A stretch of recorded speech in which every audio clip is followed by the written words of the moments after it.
A happy district tournament week, everybody, and welcome to the 21st episode of the CJ Howard Show, live from my apartment in downtown Hazard, Kentucky. Glad you could be with us on this Sunday evening, the night before district will begin tomorrow night throughout the state of Kentucky. We have those district matchups for you. We will go over some of them later in the show. We have a great guest list. We have a tremendous show for you. Got a guest host that just glows with excitement every time I see him, and we'll get to him in just a second. Let's get to our guest list first. We're going to be joined by two. Now, this is the first for me on the show. Two guests at the same time. I've had guests here, one come in and another come behind. But we're going to be joined tonight by James Turner. James is with WJSN Sports Talk 97.3, the world's most famous sports talk out of Jackson, Kentucky. I've been on their show many times, and now for the first time I got them on my show. I've also got with me former Jackson City head coach and now Perry Central assistant coach Wayne Morris. He's going to join us during the 8:10 here in just a little bit. Then we're going to be joined by Pineville head basketball coach Brad Levy. As the Mountain Lions get ready to head into district play, I think they play Barberville. I believe who they play. That'll be a tough game on their home floor. Now, Barberville's been playing a lot better the last 2 weeks. So it's going to be a tough game there. Then we're going to speak at 9 o'clock with Josh Crowe, the head basketball coach of the Powell County Pirates. His first year as the head man of the Pirates. Look here, it's got them playing good. They got a chance to win that district over there. And then Armando is going to join us at 9:30 as we get set to finish up the regular season, get ready for district play, and then we're going to talk about Kentucky's tale of two halves yesterday. They were really good in the first half, and I think they forgot to come out of the locker room in the second half. Well, about the last 12 minutes of the game, I think they forgot to come back out because Alabama just steamrolled them the second. About the 12 minutes. I thought the team overall didn't play bad, but we'll get into that as the show goes along. Now my co-host, the man of he's got so many irons in the fire. I don't know how he keeps up with everybody. Of course, you know him he does games on WYMT. He's the athletic director at Harlan County High School. I know he's got probably 20 or 30 other titles that he does too, besides being a family man. Mr. Eugene Farmer with me. Eugene, great to have you with us again. And I'm glad to have you, especially the week before the district. Good evening, CJ. And, really, is there any better time to be alive than right before the district and regional tournament start in basketball? The regular season has come to a close, and now it's about finding out who are the best teams and who's going to embark on their journey to go to Rupp Arena. And that's the exciting part, and that's really what we're all looking forward to tomorrow night. Let's remind everybody who are the defending champions of each region in the mountains, so you'll have an idea of what we're looking at for the next weeks to come. Harlan County is the 13th region defending champion, and they, of course, went all the way to state finals last year. Perry Central, with their surprising run, is the defending champion of the 14th, and Martin County was the champion out of the 15th. I'm sorry, McGoffin County. Let me correct that because McGoffin and Perry played each other the first game. But McGoffin County is the defending champion. And everybody, of course, you all know about the 15th region. The 14th and 13th have single elimination tournaments coming up this week, district. Everybody knows that. But now in the 15th region, they have this little party called Second Chance Party. And teams that get eliminated tomorrow, Tuesday, Wednesday, they'll be in a pool where somebody will get that second chance to qualify for a chance to go to the regional tournament and a trip to Rupp Arena. And you know what, Eugene? I've said this from the start. I think the 15th region, I loved it last year. I've talked to many people. They've tweeted it just a little bit, not nothing major. But I think eventually everybody's going to go to this, I think. Being at the state tournament last year, I was so fortunate to be there, CJ. With our school, Harlan County, being there and seeing McGoffin County and all their fans there at Rupp Arena. McGoffin County is not a school that gets to go to the state tournament very often. And boy, did they ever make a big splash, winning that first game, making it to that quarterfinal Friday where you have the biggest crowds and everything. Huge credit to them. And hopefully we see many more good stories like that this year. Yeah. I was looking at the state tournament draw come out last week. We really didn't get to focus more in it. We need to. We'll get to hope you can do that too.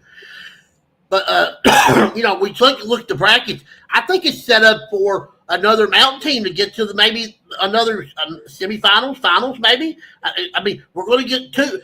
We're going to get a 13th versus 14th in the first game on Thursday. Now, we automatically know that.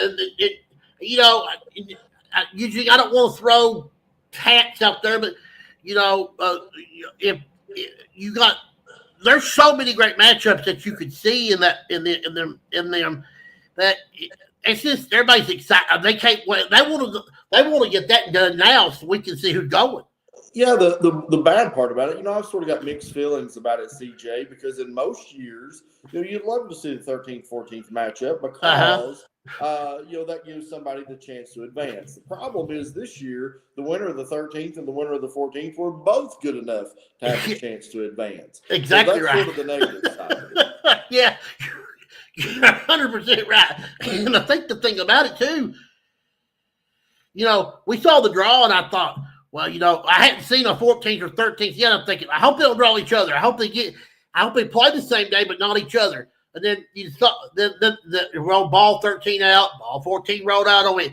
Okay, this is okay. I have no problem. But it's weird. We're going to see where it's going to go. I can't wait. It's a good draw for the Mountains. The Mountains going to go. Now the girls draw on their side. They got a little shaky, especially the 15th girls. I tell you what, you draw the 3-time defending state champion. Well, it'll probably be Sacred Heart. If they don't make state tournament, then there is a conspiracy going on because they just had their 88 game winning streak broke in Kentucky. They hadn't lost a game in 88 games in Kentucky basketball till Simon Kenton beat them a couple weeks ago. So, and Simon Kenton is in that other region that they could play each other in the second round if they advance. So that was intriguing to see that as well. To let people know, Eugene, what's important this week. I know everybody's thinking, district tournament ain't like it used to be. I remember in the old days when you heard district tournament, you would have crowds so full that you couldn't even maneuver through the gymnasium. Now it's not that way like it used to be. It's just like everybody's waiting for the region. I'll go to the region. They're going to win. I think I'll just wait. Are we not putting emphasis? Do we need to find a new, fresher way to make the postseason mean more? An old timer said it best, CJ. The first round of the district, the first round of the region, and the first round of the state tournament is mostly about pageantry. And then after that, it's business. And so, it's sort of you're separating yourselves from the pretenders to the contenders in those particular rounds of the district, region, and state tournament. And then once you get past that first round, then it's business from there, and you really get to see elite level basketball. Yeah, there's so many good. I mean, you look at I'll tell you a good first round game: Perry Central and Leslie County. For sure. Don't count Leslie County out because they're not bad. Well, you can't count anybody out that is coached by John Noble because we know how much of a competitor he is. So John Noble has proven himself over the years to be a fiery competitor, and those kids are just not going to lay down and quit. So for that reason, I think you're exactly right. Leslie County Perry Central is the first-round matchup to watch. Also, Barberville and Pineville, you alluded to that earlier. And because it's at Barberville, Chris Taylor does an amazing job at Barberville. And here's the thing, that team is young, but playing on their own floor will give them confidence. That's a scary first-round matchup in district play. What about our friend Winston Lee? He's got to play Letcher on their home floor for the third. This is for a trip to the regional tournament. And with what Jenkins is, 25 wins, a win for Jenkins would be sort of, I put them in the same category as Jackson City's team back in 2006. A lot of people disrespected them. They didn't think they were very good. They were underestimated, and they took out 2 of the 3 top seeds in the first round of the region and had a chance to win they could have beat Hazard. But in the championship game, but they got in foul trouble, and then Hicks had such a big game in the championship. So, yeah, it's wow. What's most intriguing about that matchup is not only 2 teams in the same county. Jenkins, the independent district, and then also Letcher County Central. The intriguing part is Winston was the coach at Letcher County Central there for a while, and so we've seen him grow as a coach tremendously, and I think that he has grown to the point to eliminate that distraction from his team and focus on them being the best version of themselves, and that's the reason why I think Jenkins has a real chance in this game. Yeah, Winston knows what it's going to take to be able to win this game and be able to stay in this game. Especially you go on to Letcher Central's home floor. Letcher Central's going to be focused as all get out to want to be ready to play. For sure. So, and it just makes a good matchup. Another tough couple matchups. Listen, when you go to Whitley County, you better strap it on. And I know Corbin, they better be ready because Whitley County's going to bring everything they got to be able to pull the upset that would mess up the cart what everybody thinks is probably the 8 best teams in the 13th region. Well, I'm telling you, when you look at Corbin, boy, I'm telling you, they really have some young talent. When you talk about Ryder Akins, Dawson Farmer, combine that with the experience there, Connor Middleton, Eli Petrowski, and then they add Evan Ellis, the transfer. Corbin is a dangerous team. That Whitley County game is scary, but if Corbin's able to get by there, they'll certainly be a factor in the 13th region tournament as they are annually. No question about it. Now joining us, one half, Wayne, I hope Wayne can do this. Eventually he'll join us, I think. We may have to help him along, James. He's not used to this new technology and stuff. That's what we're here for, to help a friend. James Turner with us. He's with the world's famous WJSN out of Jackson. You guys can hear them every Sunday, every Monday. Excuse me. They have some of the best guests in the world. And James, talk a little bit about your sports show, because I've been on it many times. I love the invite, and tell people what you guys. You really come a long way. I think this April will be my 5th year as the host of the show, and my co-host was Lance Turner, and he's semi-retired. Now it's John Couch. He's on there full time. John Couch coached at Jackson City for over 30 years as the boys coach, girls coach, and AD. And my calculation is right. Now this show will be on Tuesday this week because of the district tournament.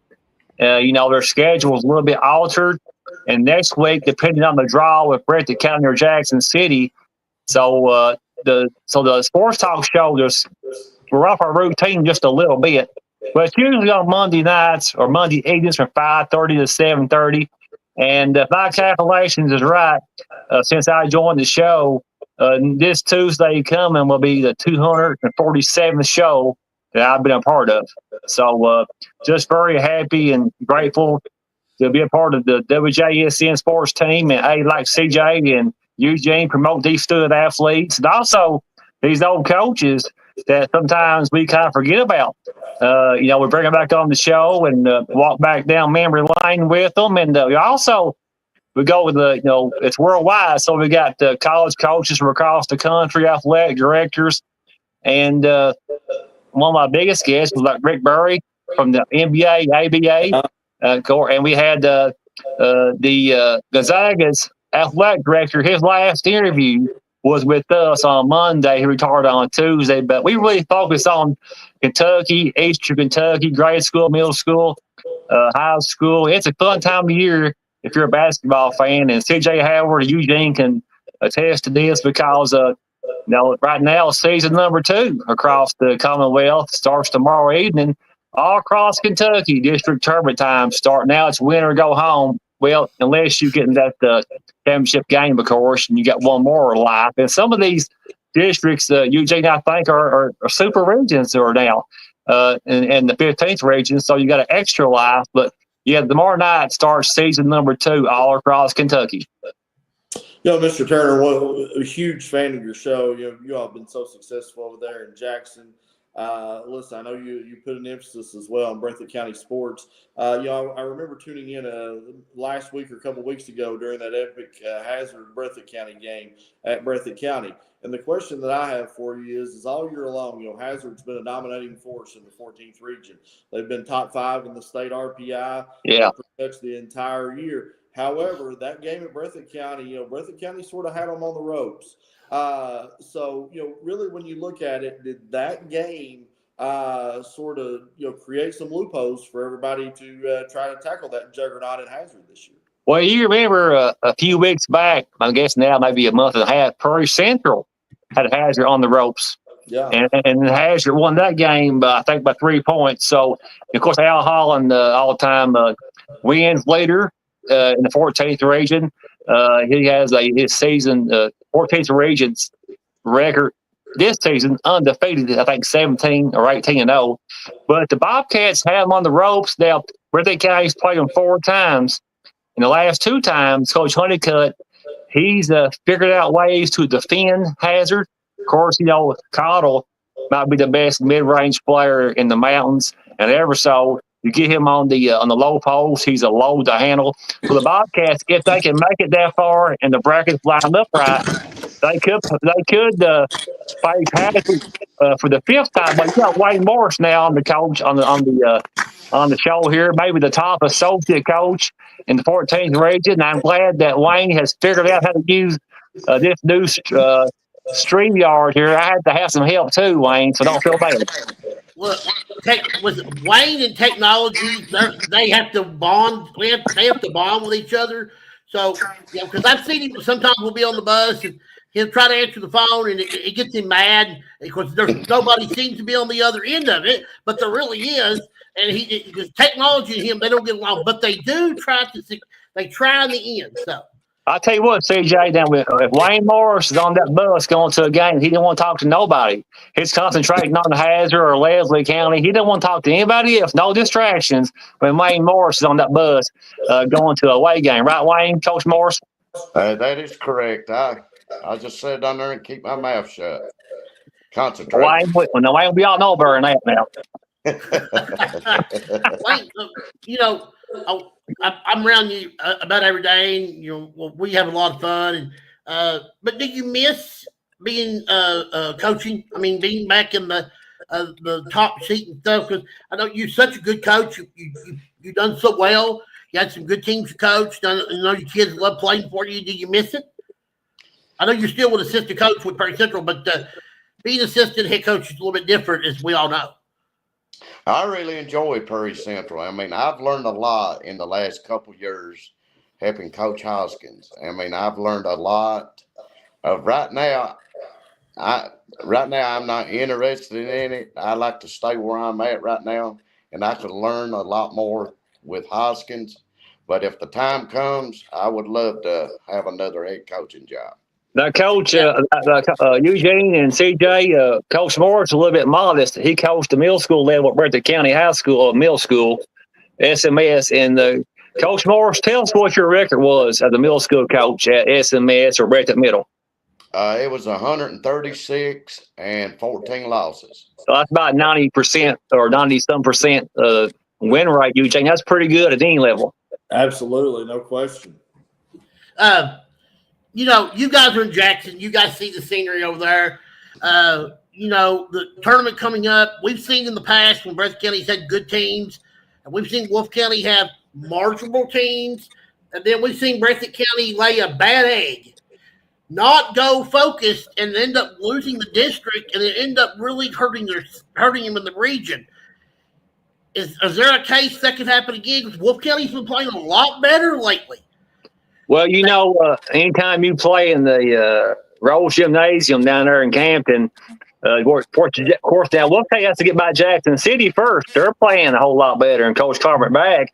They're the most patient team on offense in the region.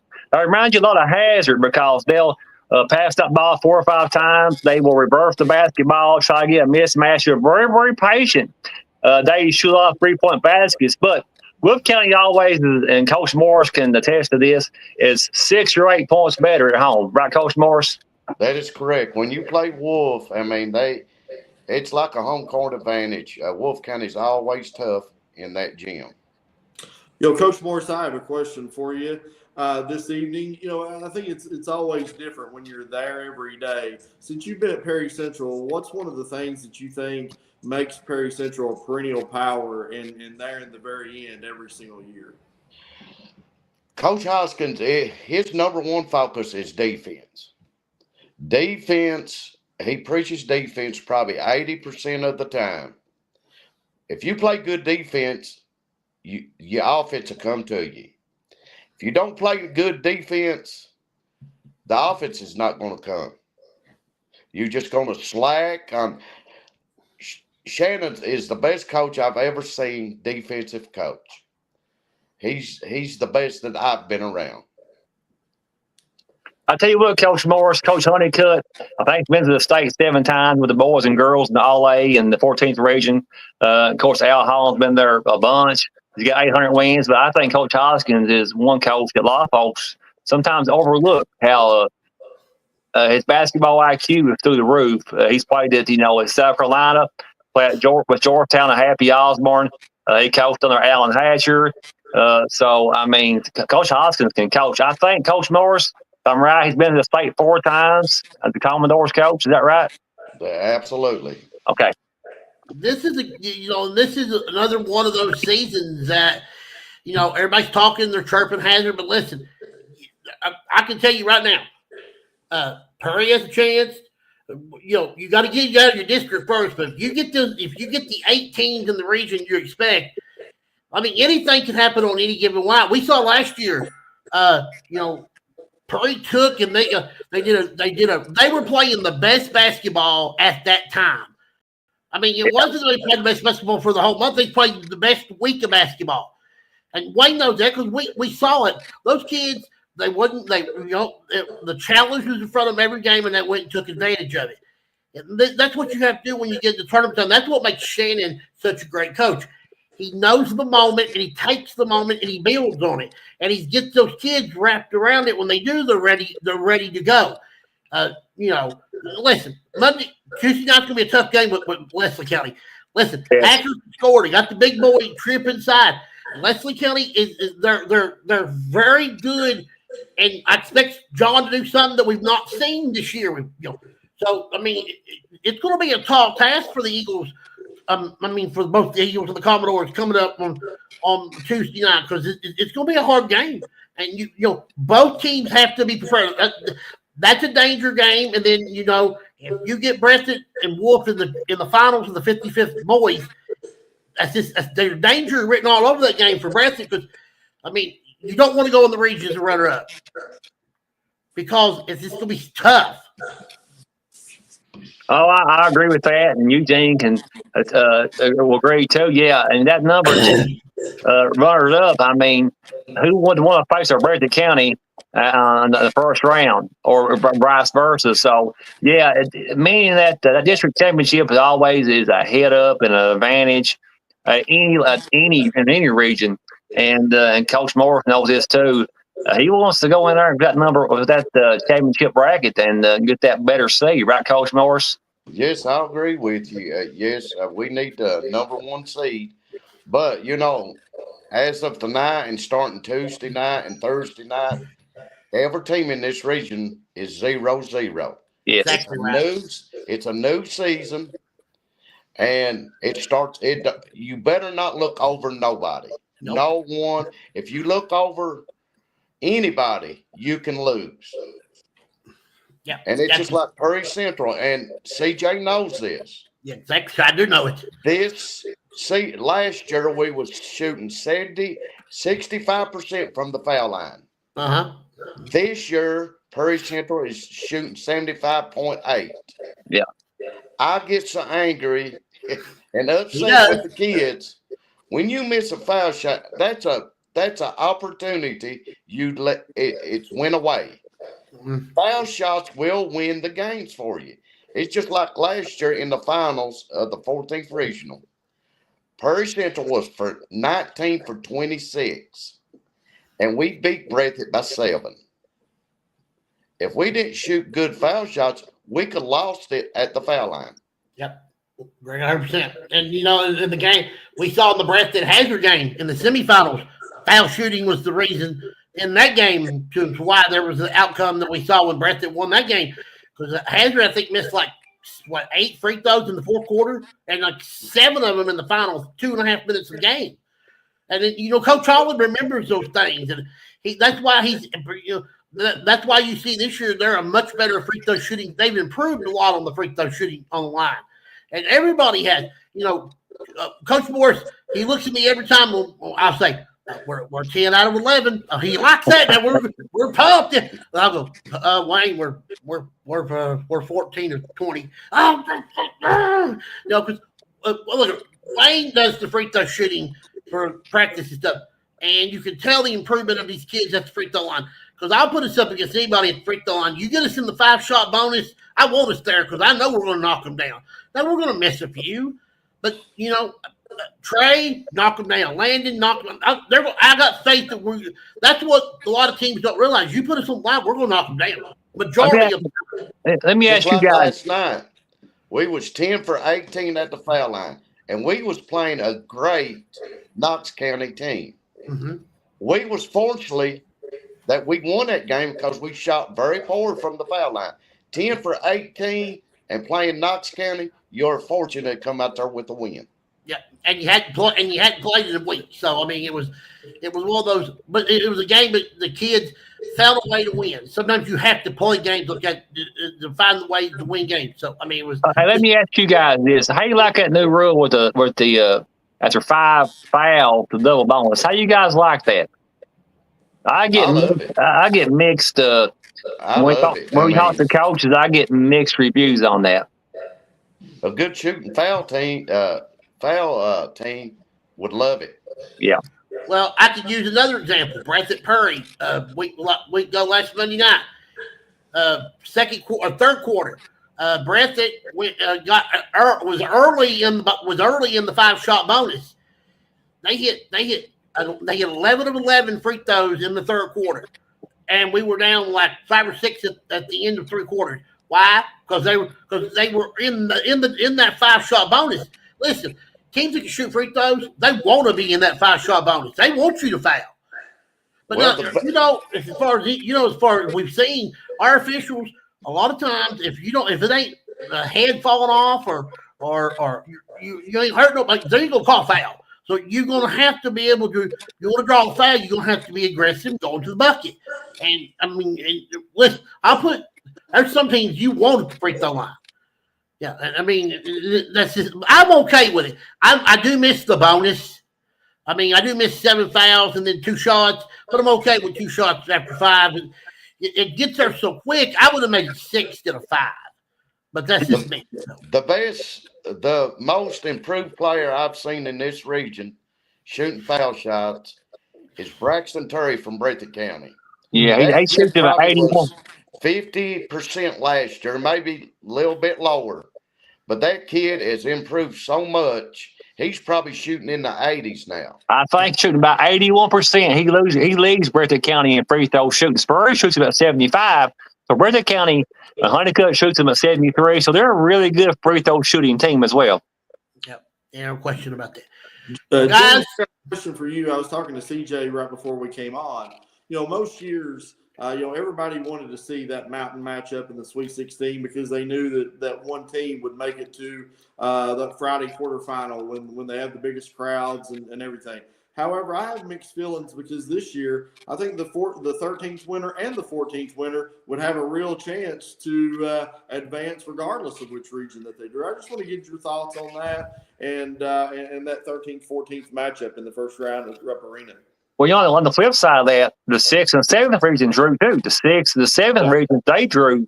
So it's like, it's like a double-edged sword. You get rid of one of the Louisville teams, but now one of the Mountain teams is going to be gone. But you know something? I know everybody wants to see the Mountain teams go as far as they can, like Hardin County, but it's a winnable game for the 14th region. Coach Morris would know this, and you guys would too. I think the 14th region, that's about as good a draw as you're going to get. Yeah, I agree with you.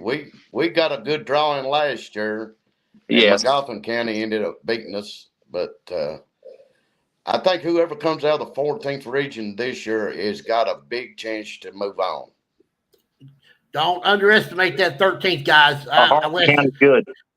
Just not Hardin County. You got Hardin County, you got South, you got Corbin, you got North, you got Bell. Listen, I told you there's 8. We're getting ready to talk to Pineville's head coach here in just a second. But it's very obvious that the 13th region, and Eugene knows this for a proven fact, that region it's going to be want to see basketball from game 1 to game final, because I will make this comment, and if I'm wrong, I'm very wrong. I bet every game in that tournament from start to finish will be less than a 5 or 10 point game in the end in the end score. That's how close these games are going to be. Oh, I agree with you. Yeah. Well, region. Yeah, phenomenal. Yeah. Well, Wayne, James, thank you so very much for coming on. Thank you. And I know, boy, it's a package deal. When you get me, you get Wayne. So it's a package deal. Now that I know that, the next time I holler at you guys, I'll say, Wayne, you got to come. James is on. Yeah, package deal. Right. James Turner is my good friend. I mean, he is always. When I was coaching at Breathitt, me and him stuck together. And when I went to Jackson City, I stuck with James. I'm at Perry Central. We probably talk 3 or 4 times a month. We catch up. Oh, yeah. And James Taylor is a great friend of mine. And he's a great friend of mine. Before we go, a couple of years ago, Coach Morris and I, we worked hand in hand to get John Calipari to come to Jackson City. That was their 3rd biggest camp across the state. So Coach Morris was instrumental in helping me get John Calipari. But CJ and Eugene, I want Eugene on my show real soon. And it's been an honor for me to be on this show. So thank you guys very much. You all have a blessed Sunday night, okay? James, thank you, CJ. See you later. Wayne, I'll see you tomorrow night. I know I'm going to be able to come over and watch the girls, so I'll see you tomorrow night. I'll be there. Okay, James, I'll see you. Thank you for both of you. Appreciate it. You're welcome, guys. Have a blessed night. You have a blessed one too. James Elliott Turner, Wayne Morris, a couple of great guys that are giving us some sports knowledge as Eugene. That's 2. I could sit here a whole hour talking to them too, because they got so much to say and so much they could tell you. Yeah, no doubt. When you think about the people that James has interviewed over the course of his career, and Coach Morris, listen to his experiences was always. Yes. Now joining us is the head basketball coach for the Pineville Mountain Lions, Brad Levy. Coach, great to have you back, and congratulations. You guys have had a phenomenal season. Well, how you guys doing tonight? And I appreciate y'all asking me to join you for a little bit and talk some Mountain Lion basketball, and appreciate the opportunity. Excited. Tournament time's here again, Coach. You're the defending champion of the 51st district. I was at your final last year when you guys played Knox Central. That was one heck of a game. Yes. This district's been, some years it's 2 teams, and some years 1 team. But Barville's starting to play better here lately, and that's who you play Tuesday night. But talk about this region a little bit, Coach, because I know you've heard it from everybody. I think this is one of the most competitive regions from top to bottom that I've ever seen. There is not. I mean, I just made a comment a minute ago. I think that we're going to see the real true 13th region basketball really shine in the next 2 weeks. Yeah, no, it's a bear night in, night out. There's no such thing as an off, a night you could just phone it in the 13th region. Eugene can tell you that. It's just, a lot of really good coaches, a lot of really good talented players, far and wide all through the region, and it's, I think it's just going to be one of those things in, the region tournament and everything where we're all so well prepared and we all know each other so well. And it's just going to be a really good event. Coach, my question for you, in my lifetime, it's hard for me to remember a 13th region tournament that was this wide open where really all 8 teams that gets there has a legitimate chance to cut the nets down. And so this year, do you think it's a huge priority to be a district champion, or do you think the district runners up, have just as good a shot? Because I tell you, when I look at the region as a whole, I think the 8 team could beat the 1 team very, very easily. Yeah, exactly right.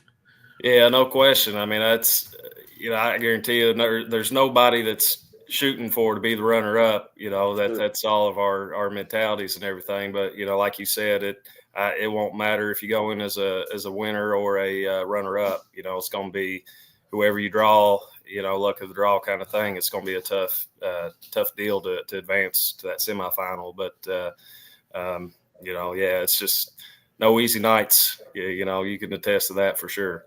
What a season for Pineville basketball. You made it to the All-A out there in Owensboro, won out there, narrowly missed a chance to go to the semis.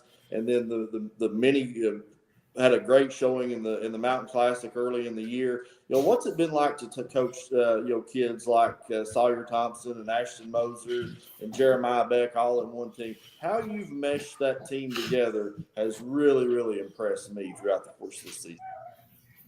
Yeah, well, I appreciate you noticing that, for sure, because it has been a challenge for us. We've when you got that much talent, it's a fun thing to have, but it can be, a balance, just trying, like you said, to make it all blend together and work well together. But we've come a long way, from where we were at the start of the year to this point. But no, we've had a really good year, and we really beefed the schedule up quite a bit this year, and I think just this last year, this last week we played Corbin and you guys Harlan County, and I would put our schedule up against it, just about any All-A team in the state. Absolutely. In terms of quality and strength of opponents and everything. But, we're proud of what we've done and, that kind of thing. But we've told our kids there'll be a time later on where we can all kind of reflect on that and celebrate that. But, now it's time for business and get back to work. And, hopefully we can create some more things to celebrate. You cannot overlook your opponent coming up, Barville. They've been playing so much better, Coach. They've been, I've been looking at their scores, box scores. They've been really great week in, week out. Starting to, I think they was a little hurt early. They was adjusting to some kids. They graduated. Now they're starting to really play with a lot of confidence. Tell me what it's going to take to be Barville, because they're on, especially on their home floor. Right. No, it's definitely going to be, we're going to have our hands full. It's going to be a challenge for sure. We're definitely not overlooking that at all, and, this time of year, if you overlook anybody, you'll be sitting at home, watching everybody else play. So it's kind of just what we've, really driven into our kids' heads. And, our results we've had with them earlier in the year, those are meaningless right now. Everybody's 0-0. We're starting again. And, we're just really working on preparing to, try to take them out of some things that they want to do and try to capitalize on some things that they're going to try to take us out of. But, Coach Taylor does a fantastic job there. They're really talented. They play well together. Like you said, it's going to be a fun environment and, hostile environment. And that's actually kind of one benefit that we could maybe say that we have. We've already played them there once this year, right. So we've kind of already seen that a little bit. And I understand it's going to be amplified and, magnified, that kind of thing. But, we've kind of been there, done that. And so we won't be walking into something we haven't seen already. CJ, there's 2 things that I want to say about Coach Levy and Pineville, especially after watching him last Friday, is he alluded to one of them. Listen, the schedule that he's played, starting with the Mountain Classic, Brutal. Going through the juggernaut of the All-A, making it deep in the All-A state tournament, and then playing good teams like he has throughout the regular season. That's one. But number two, the one thing that stuck out to me Friday is, listen, with all the great scorers that he has on that team, every single one of those kids were willing passers. And that's what makes me think that Pineville has a real legitimate chance to not only win the 51st district, to go a long way in the 13th region tournament. I agree 100%. Last night we saw one of your I saw one of your opponents. We played Knox Central last night. Prairie Central did. Tell you what, that team, they're growing leaps and bounds. They can shoot the ball all over the floor. I mean, Summer last night, he had 24 in the game, and I bet he had most of them in the first half. And I mean, he was shooting them from the hash mark. I mean, and when the rim when he move it. I mean, you're sitting there thinking, well, Burton's the best shooter on the team, but I think Summer might be the best shooter. Ain't he a freshman? No, he's a senior also. He's senior. Okay, all right. I'm well aware how well they can shoot it. They shot about 60% against us when we played. So, I mean, but it seems like when you two get together, there's always that chemistry of you expect this really high scoring game, and you expect a really bunch of great shooting, and you get a defensive game. That's happened a couple of times with you guys because you guys are both dynamite on offense, but then the offense the defense decides to kick in and take over. Right. Well, we hope that we're fortunate enough that we can have the opportunity to play them or Lynn Camp in the final. But definitely we got work to do to get there. But yeah, Knox Central and Pineville, when we've got together the last couple of years, it's been dogfights each time, and if we're fortunate enough both to get there, I don't expect anything different, and hopefully we come out on top this time. Coach, what are a couple of things that you're going to emphasize to this team as they embark on postseason play? Well, it's just like CJ just mentioned there. We're really trying to focus on the defensive end right now. Shoring up some things and that kind of thing, and playing a real tough schedule this last week is kind of prepared us for that, but also shown us some things that we need to do differently and adjustments we can make. But really that side of the ball, but also just making sure that we're still, like you talked about, making the extra pass, making the correct play, playing off 2 feet, setting things up for each other and our teammates and everything. But, we're very fortunate. We've got great kids and, senior heavy bunch. We've been really big on talking about, how much we enjoy spending time together and how much we love each other and we love playing together. We've just really been talking about let's ride this thing out as long as we possibly can, together. And that's kind of just what we've talked about at practice tonight. Let's just keep working together. Let's just keep doing everything that we've been doing well, and just earn ourselves another day together. In watching the Corbin game, one of the things that really stood out to me, I really thought the game changed when Robbins fouled out. He was such a spark plug in that game, especially on the defensive end, kind of that generator type. Talk a little bit about what he's added to your team, especially in a team that's full of so much scoring talent. Yeah, no, we would not be where we are if not for Caden Robbins. Every good team needs a Caden Robbins. He's a spark plug. He plays extremely hard. He'll do anything you ask him to do. He's not really concerned about a role. Right. That kind of thing. We kind of tease him a little bit. We know whenever he's on the floor, something's going to happen. Sometimes good, sometimes not so good, but we know that he's going to make plays going 100 miles an hour, and he's just a competitor, and he's really valuable to what we're doing, and him stepping up lately in the last couple of weeks and producing offensively has been a real big jump for us, because I honestly don't know how people, I'm not trying to sound conceited, but I don't know what's going through some coaches' minds when they game plan on, what are you going to take away? It's just very difficult matchup for a lot of people, and For sure. And that kind of thing. I've been on the other side of those kind of conversations, so I get it. But him stepping forward and also being a producer offensively in that fifth spot has been big for us because it kind of allows people not to key on one or two guys, that kind of thing.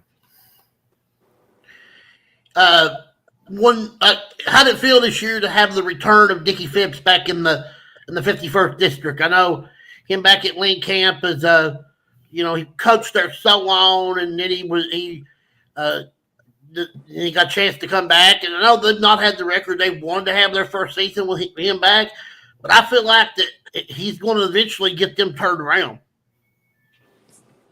Oh, no doubt about that. And I respect Coach Phipps and like competing against him, but I was glad to see him go the first time, so I wasn't too happy to see him come back.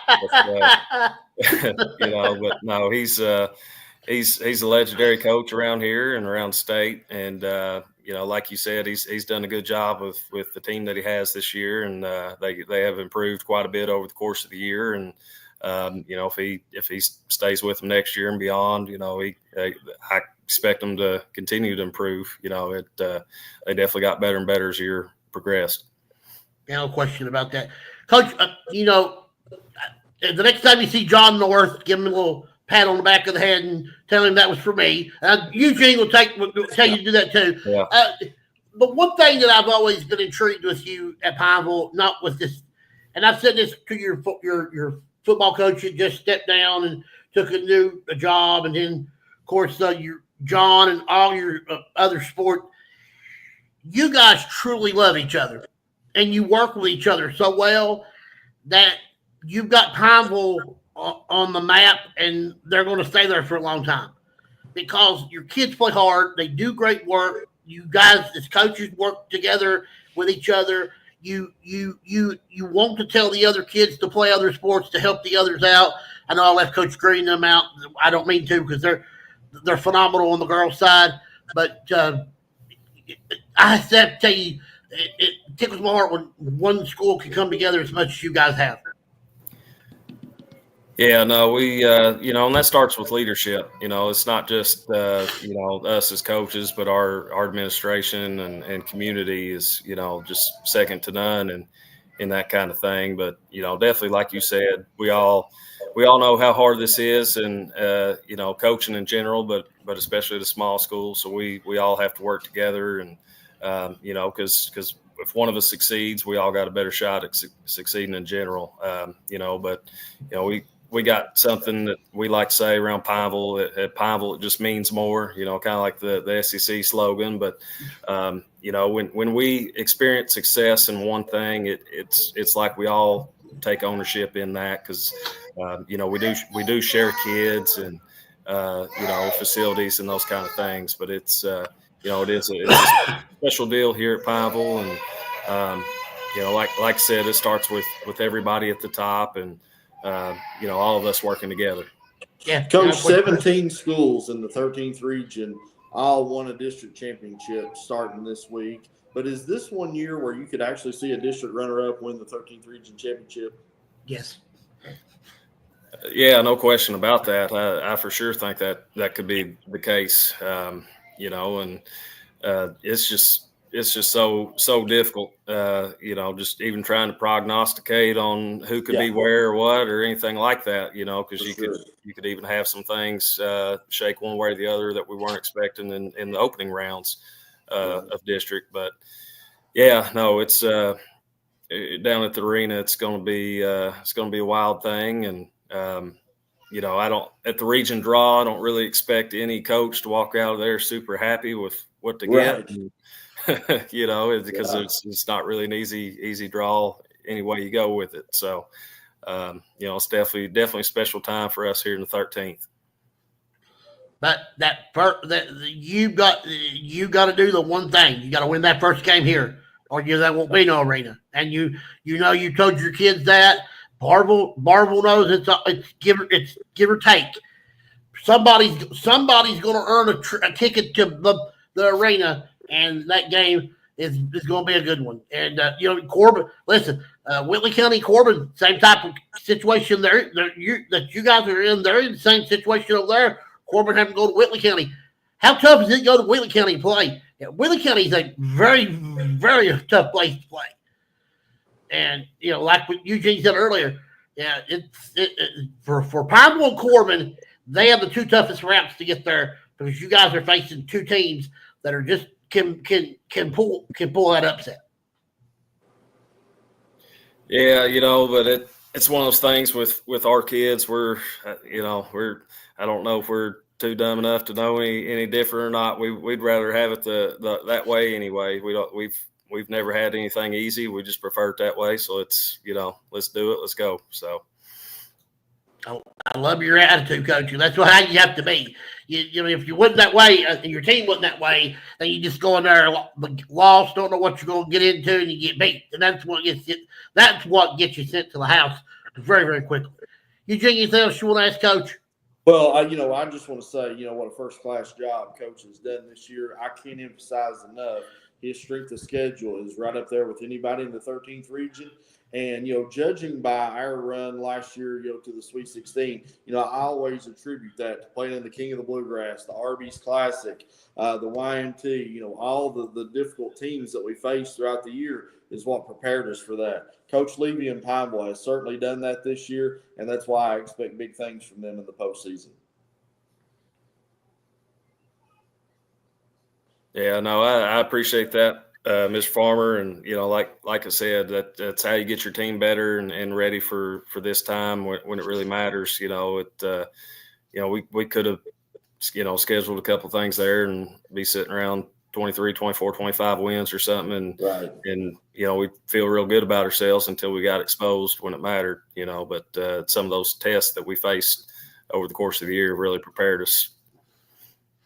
And the one thing is, I think you faced almost every competitor there is to face in this region. So you know what your team's about. You know what you're going to see. It ain't going to be a mystery when it comes Tuesday night. And you step up there for the first time. It's going to be your kids are going to be out there. They're going to be playing. I can't wait. It's going to be a great showcase of talent this week, and I can't wait to see how your guys' game comes out on Tuesday night. Coach, always an honor. Thank you so much, as usual, for coming on. Thank you. Good luck to you and the Mountain Lions. Listen, as we said, this is 1 year. Eugene's right. This is going. Whatever 8 teams get there, it's going to be tie your shoes and be ready because it's going to be the wildest ride of your life. Yes. I appreciate you guys having us on, and definitely appreciate the opportunity. And anytime y'all need anything from us, please don't hesitate to ask. Glad to help. Yep. Don't forget, you guys play Tuesday night, 7:30, right? We play Wednesday at 7. Okay, 7 o'clock Wednesday night, and Yes. that's at Barville. At the Barville High School there in Barville. So check them out if you're going to be in the area. Coach, good luck to you. We wish you nothing but the best of luck, and we'll talk to you soon. All right. Thank you, gentlemen. Appreciate it. All right.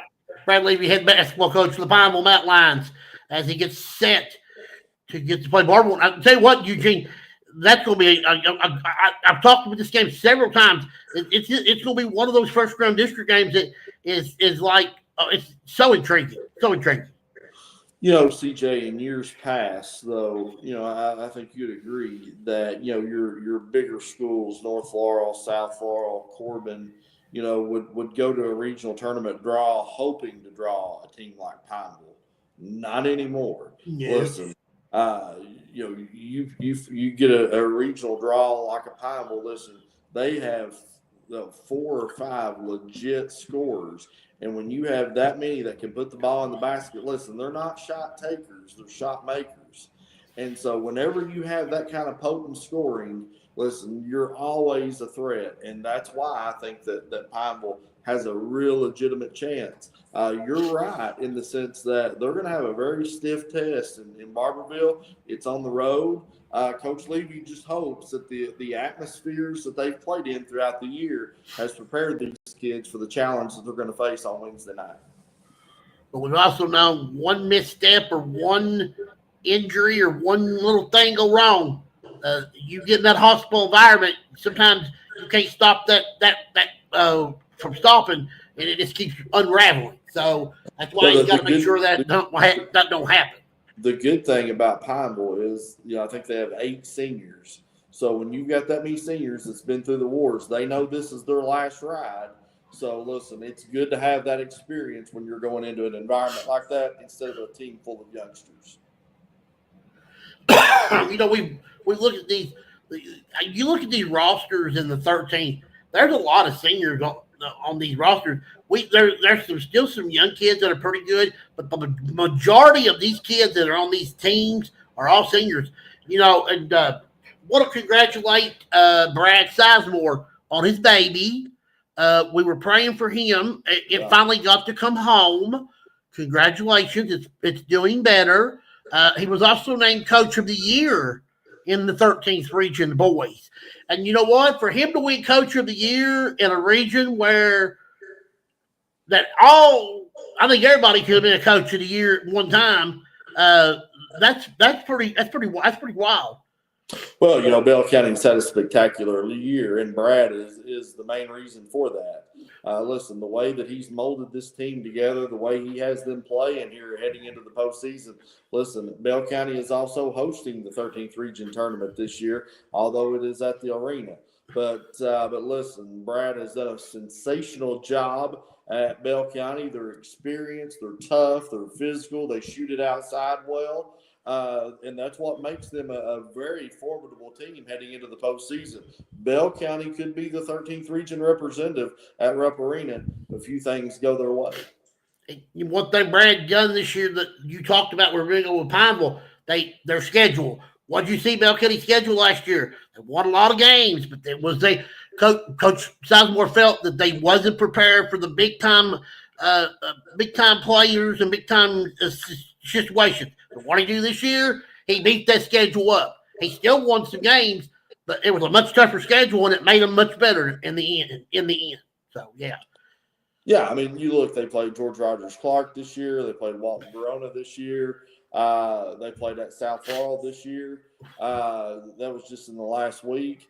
So, listen, all that stuff does is prepare you for a deep postseason run, because I can tell you, when you get to the Sweet 16 and you play a Warren Central, or you get there and you play a Louisville Trinity, I can promise you they've been there before. They've been there this season, and they've been in all kinds of environments exactly like the Sweet 16.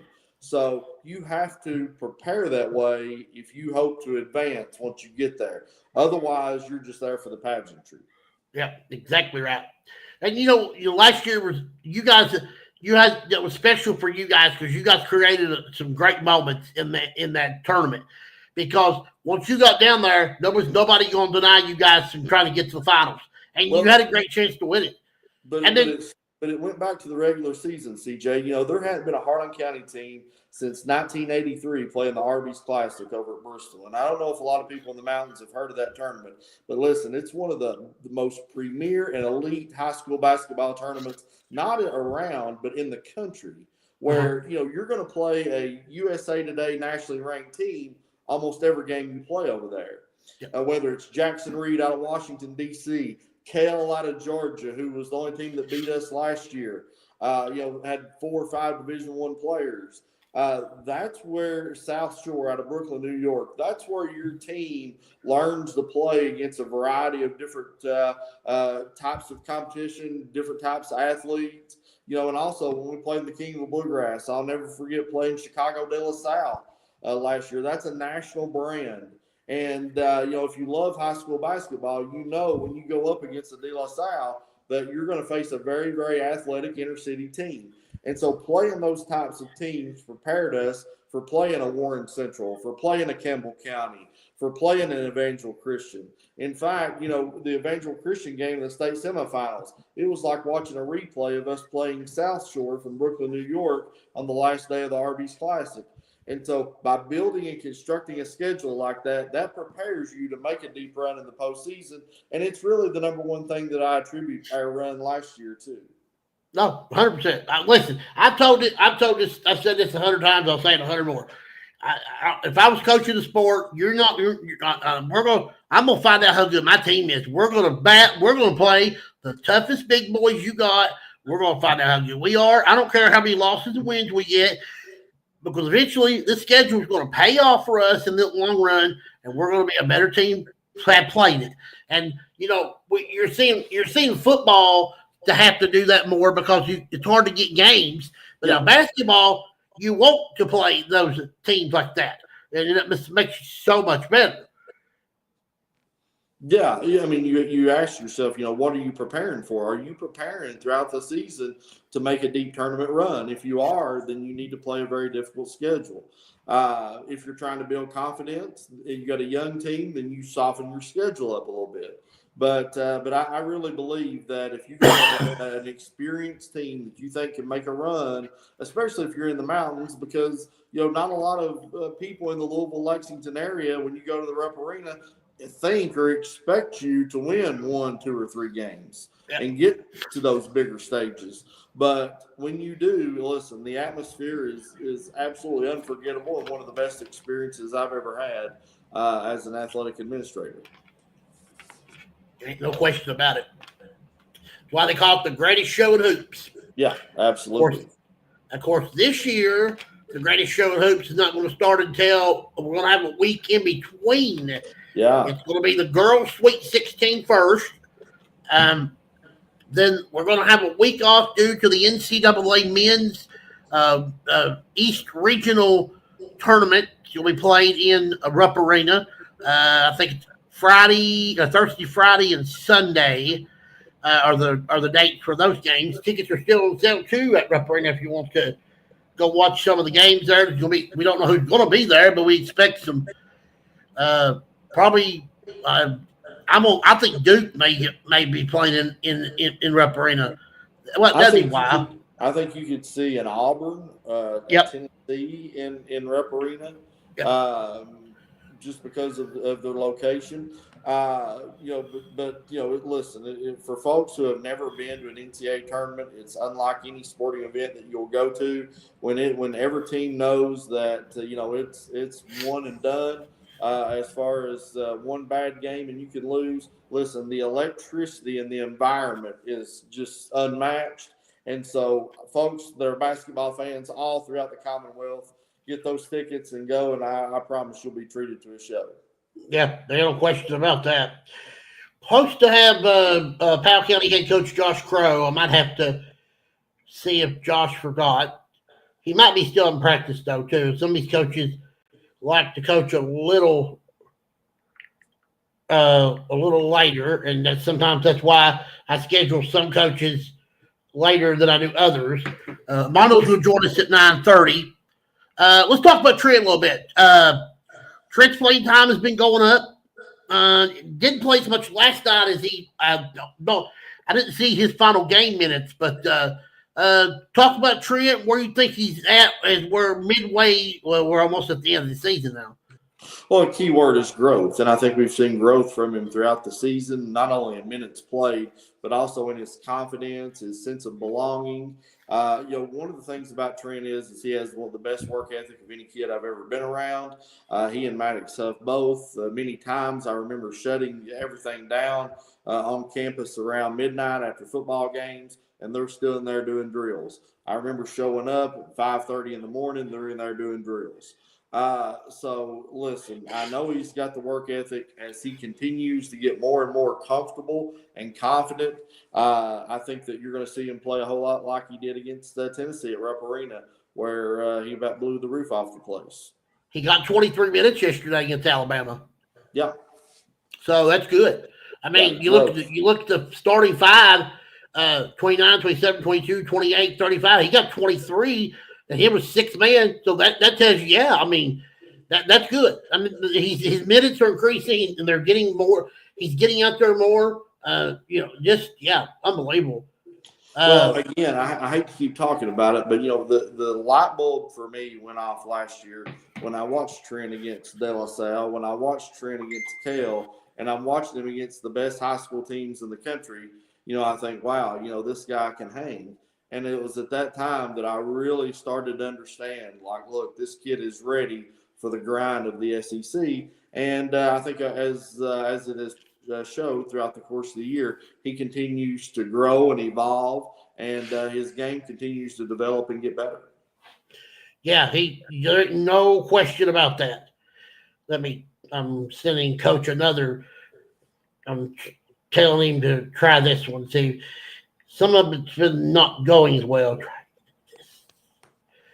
But I talked about how Trent made the decision to come back home after not, he wanted to go to South Carolina. But you ask Trent now, it was the best decision he's ever made his whole entire life. Well, it was a leap of faith, and Trent is a very faithful young man. And he knew that, what was in his heart, where his heart was. And he made the leap of faith to decommit from South Carolina with zero guarantee of having any other offer anywhere. And to be able to do that and pass, away a guaranteed scholarship to an SEC school, that's somebody that's very, very committed and has a lot of belief. And that's just who he is. Yeah. It's paying off for him in the long run. Now joining us is the head basketball coach in the Powell County Pirates, Josh Crowe. Coach, great to have you with us. Thanks for having me. Tickled to death.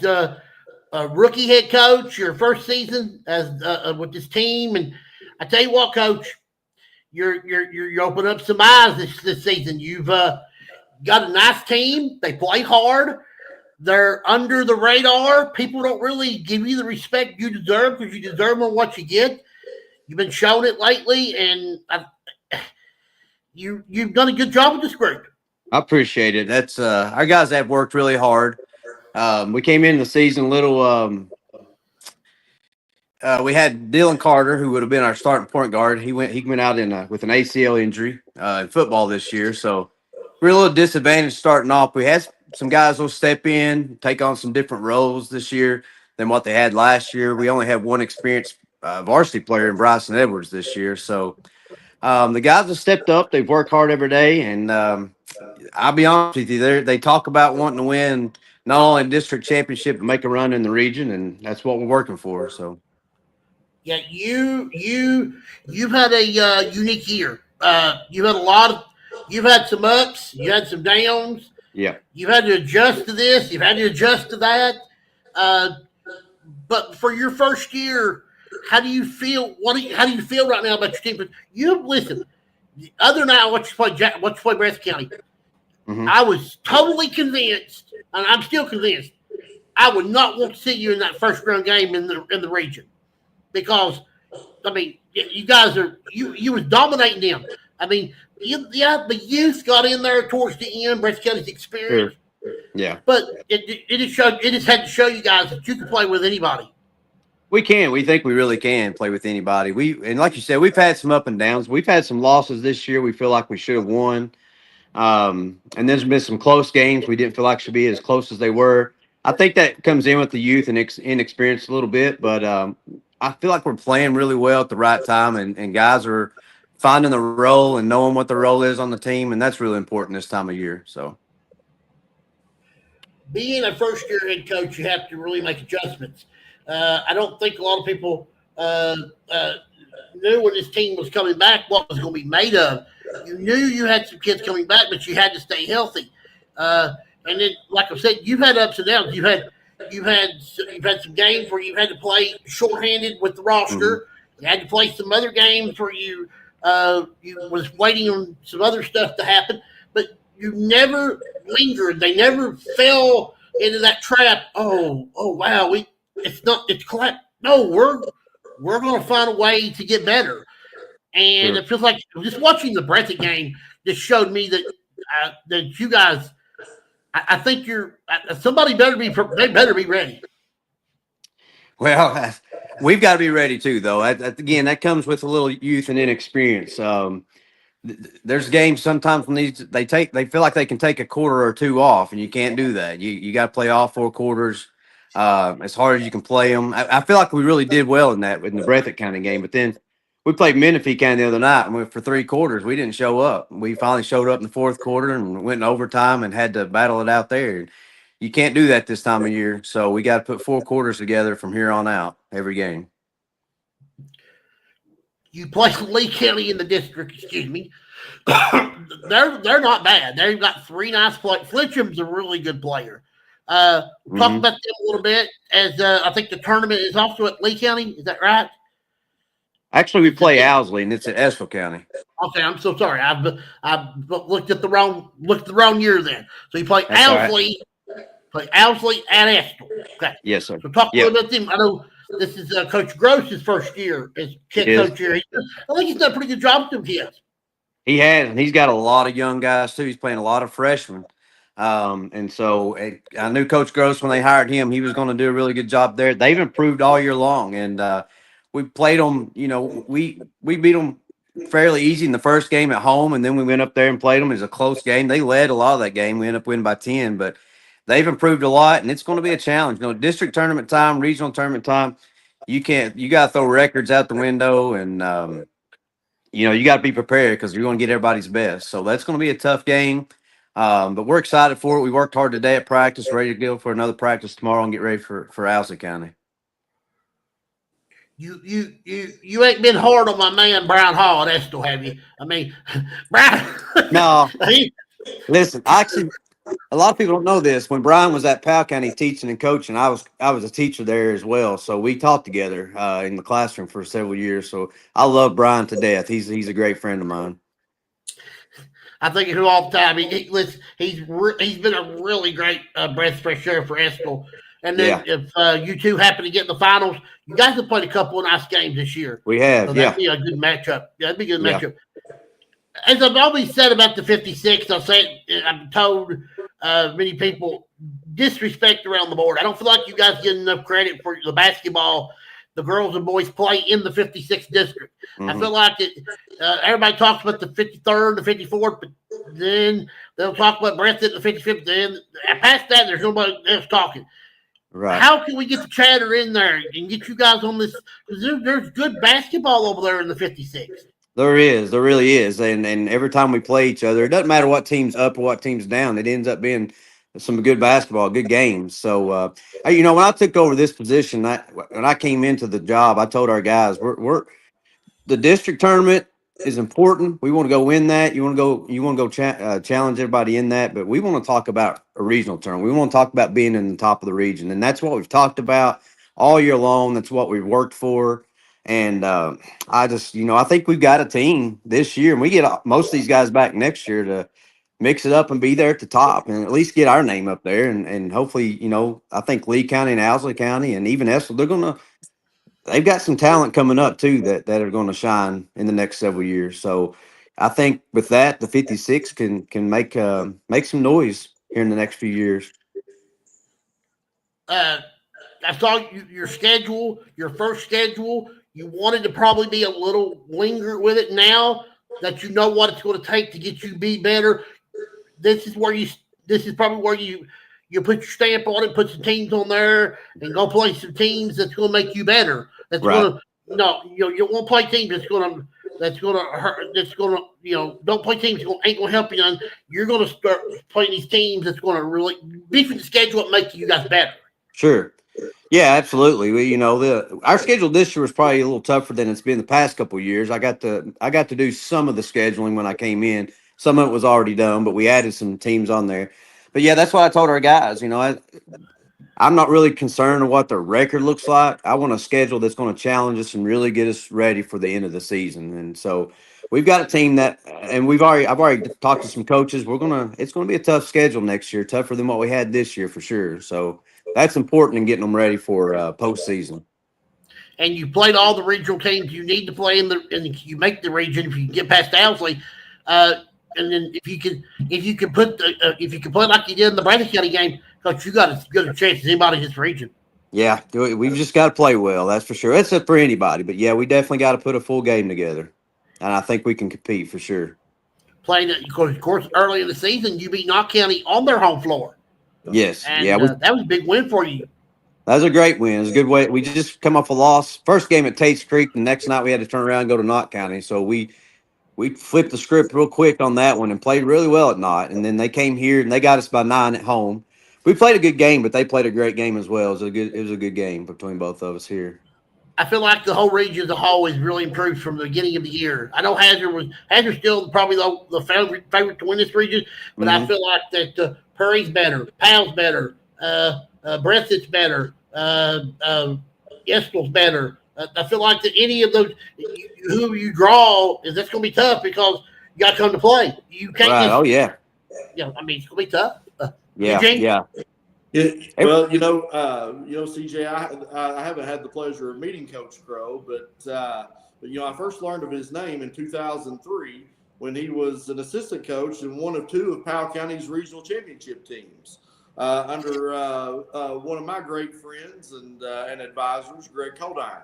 Yeah, Greg and I are both Harlan County natives, and a lot of people know that Powell County's only won two regional championships, 2003 and 1974.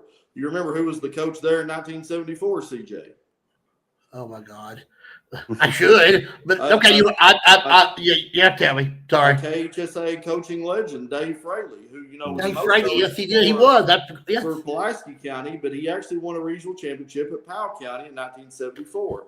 And I first learned of Coach Crowe in 2003 because of my longtime relationship with Coach Greg Coldine, who has been so instrumental to both high school basketball and youth basketball here in Harlan County. And Coach Crowe, I just wanted to ask you to talk about some of the things that you learned under Coach Coldine during those years. Well, actually, he was the main reason I got into coaching, to be honest with you. I graduated Moorhead in 2003, got hired on as our middle school head coach, and Coach Coldine immediately brought me over. He said, I want you to sit on the bench.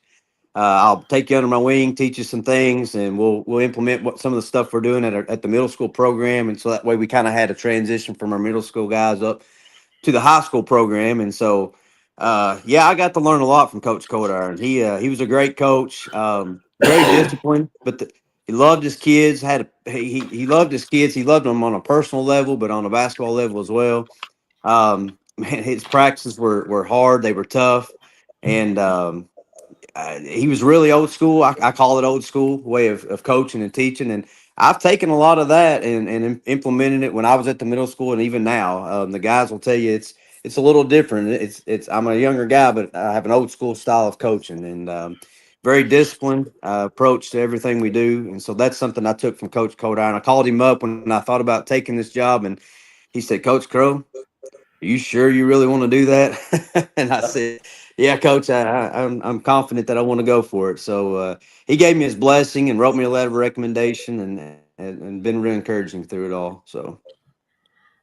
But, when you look at that, CJ, and that 2003 Powell County team that won the regional tournament, I can see what Coach Crowe is doing. And listen, they're building toward a team like that now.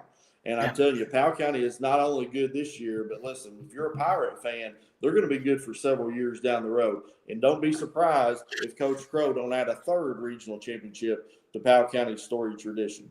Yeah, I wouldn't doubt to say that. I mean, I think I see that in the future. He's going to keep going.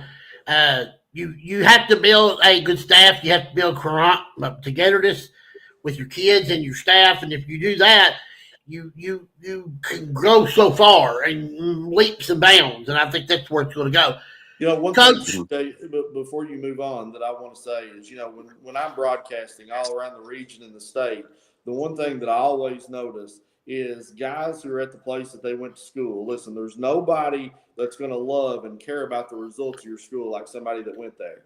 And Coach Crowe being an alum of Powell County as well, you can feel how much that he wants this program to succeed. He's invested in it. Stanton is his hometown. And that's one of the reasons why I think Powell County, once again, is going to be around for a long, long time in the high school basketball realm. Yeah, I agree.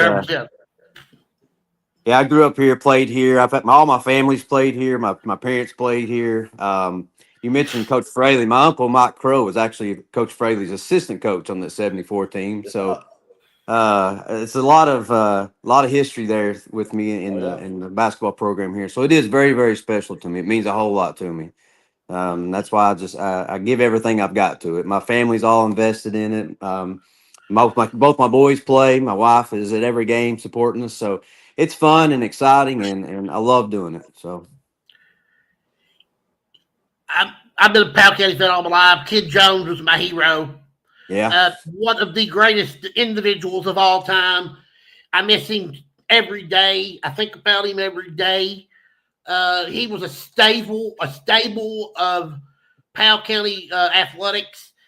I'm still waiting for him to have the gym named after him. I still think that needs to be done. Coach, can you get that done for me, please? hey, we did hang a banner in his honor, but I'm pushing hard. I hope my Powell County people out there listen to have our gym completely remodeled, new floor, new paint, just freshen up the gym a whole lot. So we'll see what we can do on that side of things. And I would love to see the name, a Ken Jones court, Yeah. because it deserves to be on that name. That name deserves to be on that court. Yes. I mean, he was a great man, great individual, and I miss him every day. And I know you guys in Stanton miss him too, because Sure. I mean, he was just a pillar of the community and a great man. He was an awesome guy. My mom was assistant coach under him for many, many years as well. So I rode the bus along with him quite a bit and practiced with him a lot. So I was right there. I saw everything Ken did. Learned a lot from Ken as well. So I agree with you. He's very, very much missed in Powell County. Did he let you ever hold the red or black towel? Absolutely. I've held a red towel before for sure. I love it. Yes. I always when I'd see him come in the gym, the first thing I said, Coach, let me see. Oh, there's that towel. He ain't gonna go. He wouldn't go anywhere without that towel. A towel and a cup of coffee. Cup of coffee and a towel. Yep. Yep. You know, I think of Kid Jones, and we just lost Donnie Gray less than a month ago. Coach Haywood, we lost him. We're losing all of our veterans and all of our experienced people, coaches, people that are great leaders. We're losing them one by one. We just we can't have that anymore because we're losing too many great people. Yeah, I agree. Yeah. Eugene, anything else you want to ask Coach before we let him go? Yeah, Coach, one of the things I wanted to ask is all year long, Hazard's been ranked in the top 5 in the RPI statewide. Al's got a really, really solid team. However, in the last little bit, we've seen Terry Central play them close. We've seen Breathitt County take them to overtime. When you analyze the 14th region as a whole, I think at one point in the year, people could look and say it was Hazard's to lose. But at this point, sort of how do you feel about the region as a whole heading into the district and regional tournament? Well, like CJ said, whatever teams get in there in the region, I think I really think it could be anybody's. On any given night, any team could possibly knock off the other. A lot of that has to do with the draw and what side of the bracket you end up on. But I think it's going to be. I've heard some people say the 14th region is down this year. I, as a coach, disagree with that. I think we have a lot of really good teams at the top. Top 7 or 8 teams are just really talented. So it's going to be a challenge. It's going to be a tough tournament. It's going to be a fun tournament. And like I said, it's whoever gets in there has got a shot. I do believe that. Yeah. Yeah. And nobody's noticed this, I don't think, but I have. The last 3 tournament draws have been the same draw. So will we get a 4th year of the same draw, or will we have a mix-up of teams just jarbed all over the place? Because, are we going to get a 5th matchup between Breath and Hazard? Are we going to get you're going to Knox County to play? It's a tough environment to play over there. Unfortunately, the 13th and the 15th play in the arenas while we still play in high school gym. And that's what, if you get a big crowd in there and they're pumped and your kids are fired up, ready to play, listen, it can be a great atmosphere. And, it's going to be a lot of fun. Well, district first, though. Sure. Main agenda, got to take care of the Owls. And you play them on Tuesday night. You play them at Estill County. And I guess you guys will be the first game, right? Yes, sir. 6 o'clock. 6 o'clock. So if you're gonna be in Estill County, stop in and get you some popcorn, a soft drink, a hot dog, watch a couple of boys games. Should be 2 good ones there that night. Coach, thank you so very much for being with us. It's an honor. Good luck to you and the Pirates. We'll be I know I'll see you around at the region and stuff. And I'm glad that I want you to come back and be a part of the show again sometime. And just good luck to you, the Pirates. Thank you, guys. Appreciate you very much. Thanks for having me on. Yes, Coach, on behalf of Coach Codiron and myself, we wish you the best of luck. Back on right, anytime. Take care. Got it. Thank you, Coach. Appreciate it.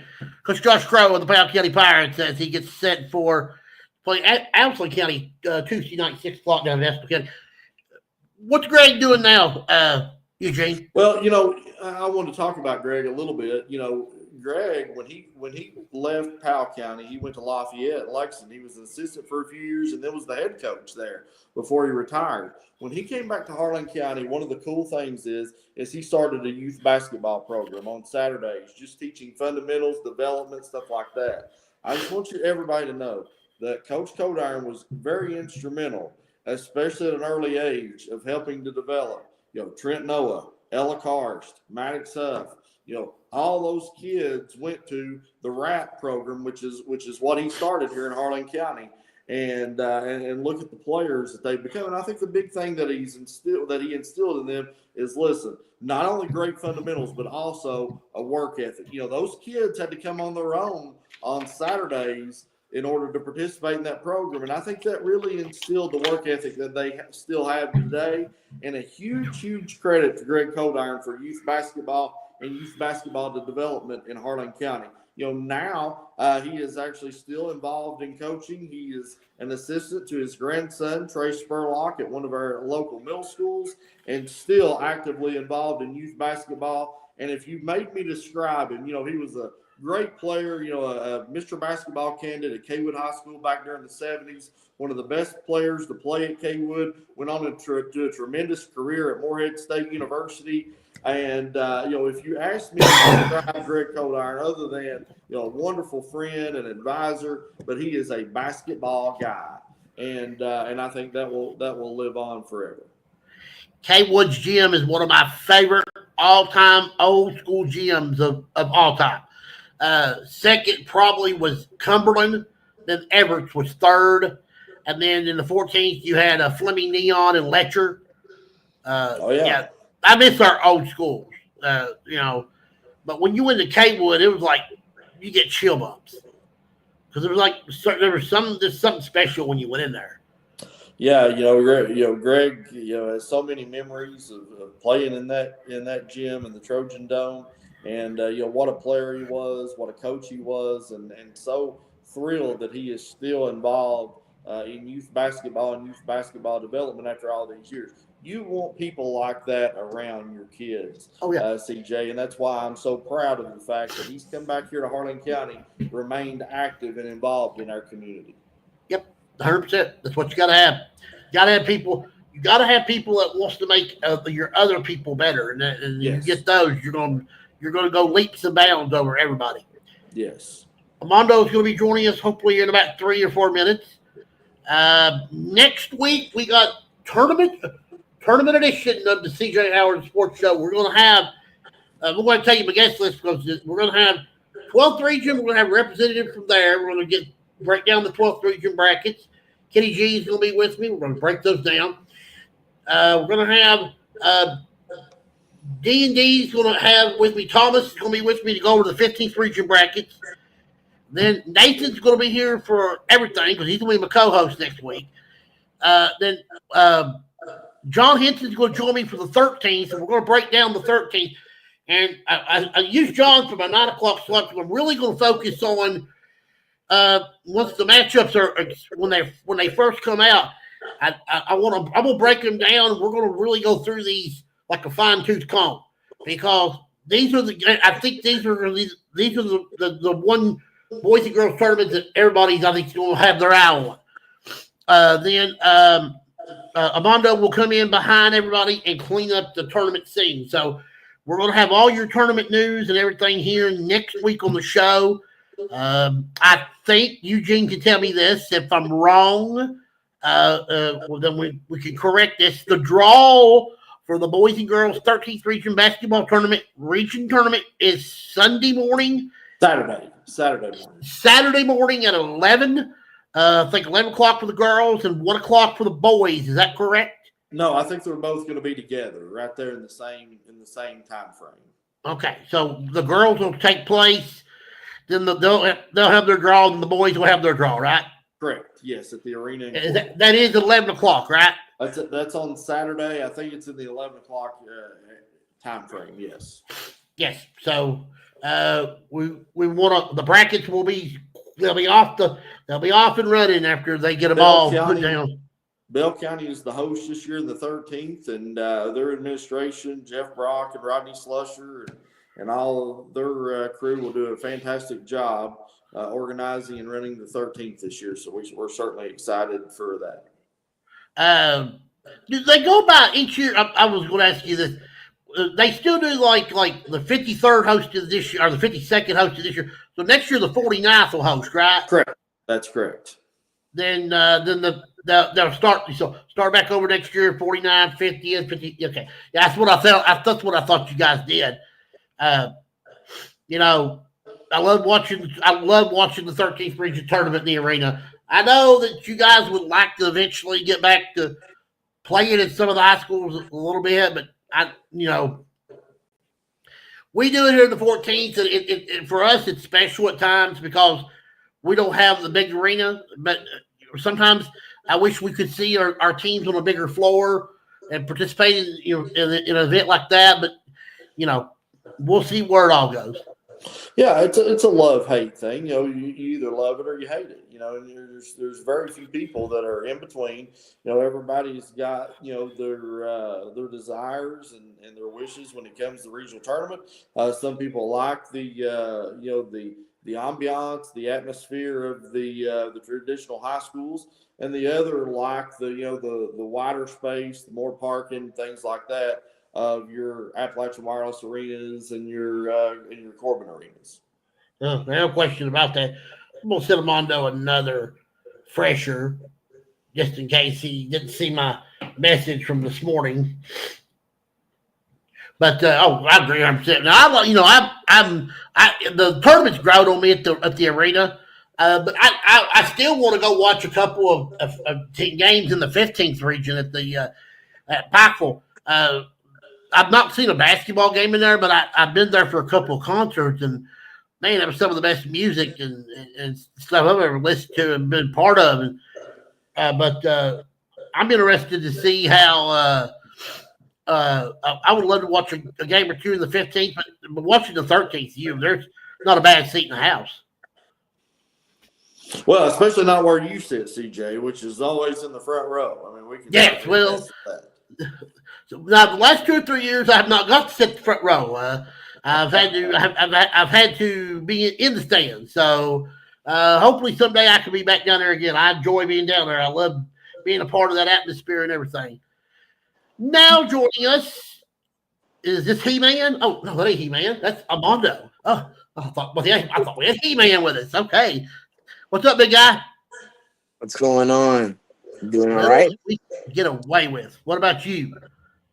Getting ready for the best time of the year. Yep, tournament time. All right, we're going to start with UK first because we'll go ahead and get in, and then we'll focus on the other parts of the high school in the end. Listen, I know the women lost today, but I learned one thing. They played their tails off. LSU made enough plays at the end to win the game, but I think Kentucky they're going to win. They're going to beat one of these big people in the tournament. I feel it. Yeah, I think Kentucky's team, despite all these losses, I think especially with the women's team, they're fun to watch. I think they're legit. I think they're a team that, regardless of seeding, I don't think you want to face them. I think they're in that group in the SEC that you don't want to face them in a tournament environment. I know. I heard on the broadcast today they need to win one of their final 2 games. I don't think South Carolina people think they're going to do well down there. If they can win one of their 2 finals, then they're guaranteed the double bye in the first round. They're in the toughest stretch. I think they play. They got South Carolina, They got Tennessee. Tennessee They got Tennessee, Tennessee at South home, Carolina. and then they go to South Carolina. Yep. Yeah. That's right. Yeah. So, I mean, if they could win one of the final two, then they'll have a great chance of wrapping the double bye and won't play until Friday. But now, if they lose, they would definitely get one of the top. They would be one of the top 8 seeds and wouldn't have to play until Thursday. Now, the men, I don't know what kind of seed they're going to get because you know how we talked about at the beginning of the year that we thought there'd be 6 or 7 SEC teams with double-digit losses in the conference. Well, we was right on the money with that because right now, I think we've got 6 teams in the conference with either a 500 record in the conference or not a losing record, and that's crazy. It's a tough league, but I think Kentucky has underachieved to a sense as well. Oh yeah, just because of the injuries. But I think this team it was built for the veteran leadership that they had with Lamont and Jackson, and you can kind of see without them. I mean, Trent, Travis. I mean, those guys have stepped up tremendously. But I think the UK is just at their best and at a different level when they have Lamont and Jackson kind of in charge of everything and leading the way. That's just Armando, you hit the nail on the head. I really think that Lamont Butler is the true stud of the team. I really do. Yeah. He's the one with the Final Four experience, but when he's on the floor, everybody else's play seems to increase because he's your distributor. He can get where he needs to go on the floor, and I really feel like that if Kentucky is going to make a run in either the SEC or the NCAA tournament, they not only have to have him, they have to have him 100%. Yeah, because if they don't, that's just a key spot that right now it's kind of a pick and plug type situation. But when Lamont Butler's on the floor, I think Kentucky becomes the Final Four contender. and I think one thing that's funny as well that ties back to Lamont Butler is like I think it was Jay Bilas or someone on ESPN was like picking Kentucky apart.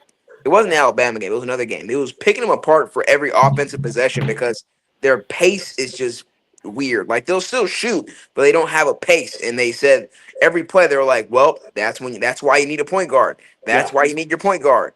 And they sometimes offensively they'll make shots, but it's like. It's just not the same because Kobe Brea, I thought he was a little bit more of a scorer early on. It turns out he's more of a shooter. Yes. And needs help creating those shots. And not only that, a boom or bust shooter. Yeah. Listen, for every game that we've seen him go 6 of 8, we've also seen him go 1 of 7, 1 of 8. And really probably should be taken out a little bit. So, that's one of the things that has stood out to me as well. But they're 10-0 when he makes 3 threes, at least 3 threes, which is like that's crazy to think about. Yeah, very crazy. I mean, and Louisville's 20-6. Yeah. Not to go in the other direction, but I was getting my hair cut, and I was watching the Louisville Florida State game, and I was like, look at Pat Kelsey. I don't know. I thought that was interesting. A candidate for National Coach of the Year, or should be. Louisville won a big game yesterday. Yeah. That's a big win. I mean, it's Florida State. Yeah, big win. I mean, look at St. John's today getting a big win over the 2-time national champion UConn Huskies. Tell you what, Rick, we could see Rick Pitino get St. John's to the Final Four. I can listen. I'm a believer. I think St. John's is for real. Here's my question that I wonder if the fandom and people here in Kentucky will deceive themselves. How confident? This is a question I wish I could ask everybody on TV. How confident are you in the Cats heading into March Madness? I'm okay. I'm fine. Listen, tournament's different from regular season. It's a brutal 2-month battle that is difficult. Now, is Kentucky gonna have everybody healthy for the tournament? Probably not the SEC, but I think they will for the NCAA tournament. I think they could have everybody back for the and they're going to get a decent seed just off of their resume. Not what they've done in the I mean, you beat 10 quad 1 schools, they're probably going to get you a 4 or 5 seed. The the problem with Kentucky is not the games they've lost to Alabama. It's the games they lost to Vanderbilt. It's the games. There you go. There's my The game guy. they lost to Georgia. Those To are Clemson. inexcusable losses. You can't lose those games in the upper echelon of any league, let alone the SEC. These are the losses that you point to at the end of the year, and that's what elevates you to an elite level. Duke hasn't lost those games. Duke lost one conference game at Clemson, which we all know is a very difficult place to play. But you can't shoot 3 of 27 from the three-point line and beat an Ohio State. That's another game on the schedule that Kentucky has simply dropped the ball, and that's one of the issues with this team is the inconsistency. You hit it right on the nail. Because the reason why I asked how confident should we be is because I am more confident in the women's team than I am in the men's team. Not that I think they're just going to lose and plummet, but as far as confidence, the men's team has shown me they can beat anybody and they can lose to anybody. And in March Madness, that's dangerous because then you get what happened last season where you lose. Can they win out? Can they win out? Can the Cats win out? No. Win the whole tournament? No. Can they win their final 4 games? Who are they playing the final 4? They got Oklahoma. They got Oklahoma, Auburn, LSU, Missouri. I think they lose to Auburn. Even at Rupp Arena, I think they're capable of beating Auburn. I don't know if they can win at Oklahoma. Here's what I think will happen, and this has been the pedigree of them all season. They'll play one good game, and then the next game, the opponent they're supposed to be favored against loses, and they've lost to that opponent. Like Alabama lost, and then they lost back-to-back losses before they played Kentucky, and then they were PO'd when they played Kentucky. But I think with Kentucky, the main thing that worries me is like you said, Mr. Farmer, is that the losses. I think it's not just the loss, but how they lose. It's always by the archetype of team where they just want it more. They just play more physical, and that's scary because in March Madness, these underdog teams all have that same identity, in my opinion. So that's why I'm like, there's a recipe to win with Kentucky. Absolutely, they have the recipe to win, but they also have the recipe to lose, and it's been shown throughout the year as well. I'm sure you were there. Arkansas wanted it more. Georgia wanted it they more. Did. And that was the difference. Look what South Carolina did last night to Texas. I mean, that was their first conference win of the year for us. We talked about 2 weeks ago. South Carolina probably should have won 6 or 7 SEC. They've lost like 8 or 10 games less than 10 points. I mean, the SEC wild. It's just crazy. I still think we're going to have 12 teams in the tournament. Yeah, and I think it should be. Yeah, no question about it. Okay, now Armando, one question though. You go roll. Let it roll. Let it go, Eugene. The thing I love about Armando is this. I mean, I can't imagine the number of gyms that he's been in this year. I mean, I wish we would have kept a running count. Seriously. I've made it a lot of gyms. Yeah. All right. So Armando, listen, and I know they don't, but this is just a fun little add-on. Today, before district tournaments start, who would you pick as the 13th, 14th, and 15th region champions? Ooh. What? I'm not answering that one. Oh, man. I got to review it. Let's go. Let's ready. Wow. Just like that, the spotlight. I'm going to go east this way because the more you go this way, it gets tougher, in my opinion, to choose. I'm not going to go into the regions. We'll start with girls. Mm-hmm. It's going to be JC or Pikeville, in my opinion. I agree on that. I haven't seen JC and Pikeville go head to head. I see a rematch. I don't know who wins because I've seen JC a lot. I haven't seen Pikeville much, but they sneak people. So I think those two are solid. I think those are the 2 favorites. For boys, you can pick out of a hat. I said JC or Martin County, but they've all lost to everybody. They've all lost to each other, which is crazy. Right. I think it might be someone that it might be no one we expect. I don't know. I think that's going to be one of those tournaments where something's going to happen in the tournament like it did last year. Yeah. 14th, I'm going to go Hazard, but they've won every game against every opponent I don't like playing someone 6 times a year because the more and more you play someone, the harder it is to beat them. That's just like a sports thing. But I still think Hazard because I watched them play Breathitt in overtime, and Breathitt they played a great game. They threw the kitchen sink at them. They were at home. They had the crowd involved, and Hazard still found a way to win. And they won it with their 8th guy off the bench, Trace Kincaid. Not with Evan. They won with Evan, but Trace Kincaid hit 2 threes in overtime that just put the game away. Breathitt County did one thing in that game that I was so shocked at, Armando, is in that last possession of regulation. Oh, my Lord. I cannot believe they didn't drive the ball. And I would have all day. Yeah, Sperry did hit. He did step back 3, and I'm like, at this point, you get one free throw, and that's the game. So that's a good, especially him with his athleticism. He could probably jump over everybody and lay it up, or at least get a shot. So that's an interesting point. 14th girls. I think I haven't seen Owsley this year. No. This is going to be between Hazard and not. I say not just because they seem like the mature. They seem like the mature team out the group. Everyone's a little young. Perry looks strong early, but I think they've lost a couple games that make me a little not as confident as I would have been. They looked really good. I think ever since they lost to Knott, they've been maybe on a little downward spiral a little bit. Maybe Hazard's been the one team though. Hazard's been the one team that they're going to be on their home floor. Right. And they've been playing really well and they gave not all they wanted in the All-A semifinal. They should have probably beat them in the All-A semifinal. And Coach Howard he's been focusing on getting this team to understand, guys, you're just as good as Knott County. You just got to play like it.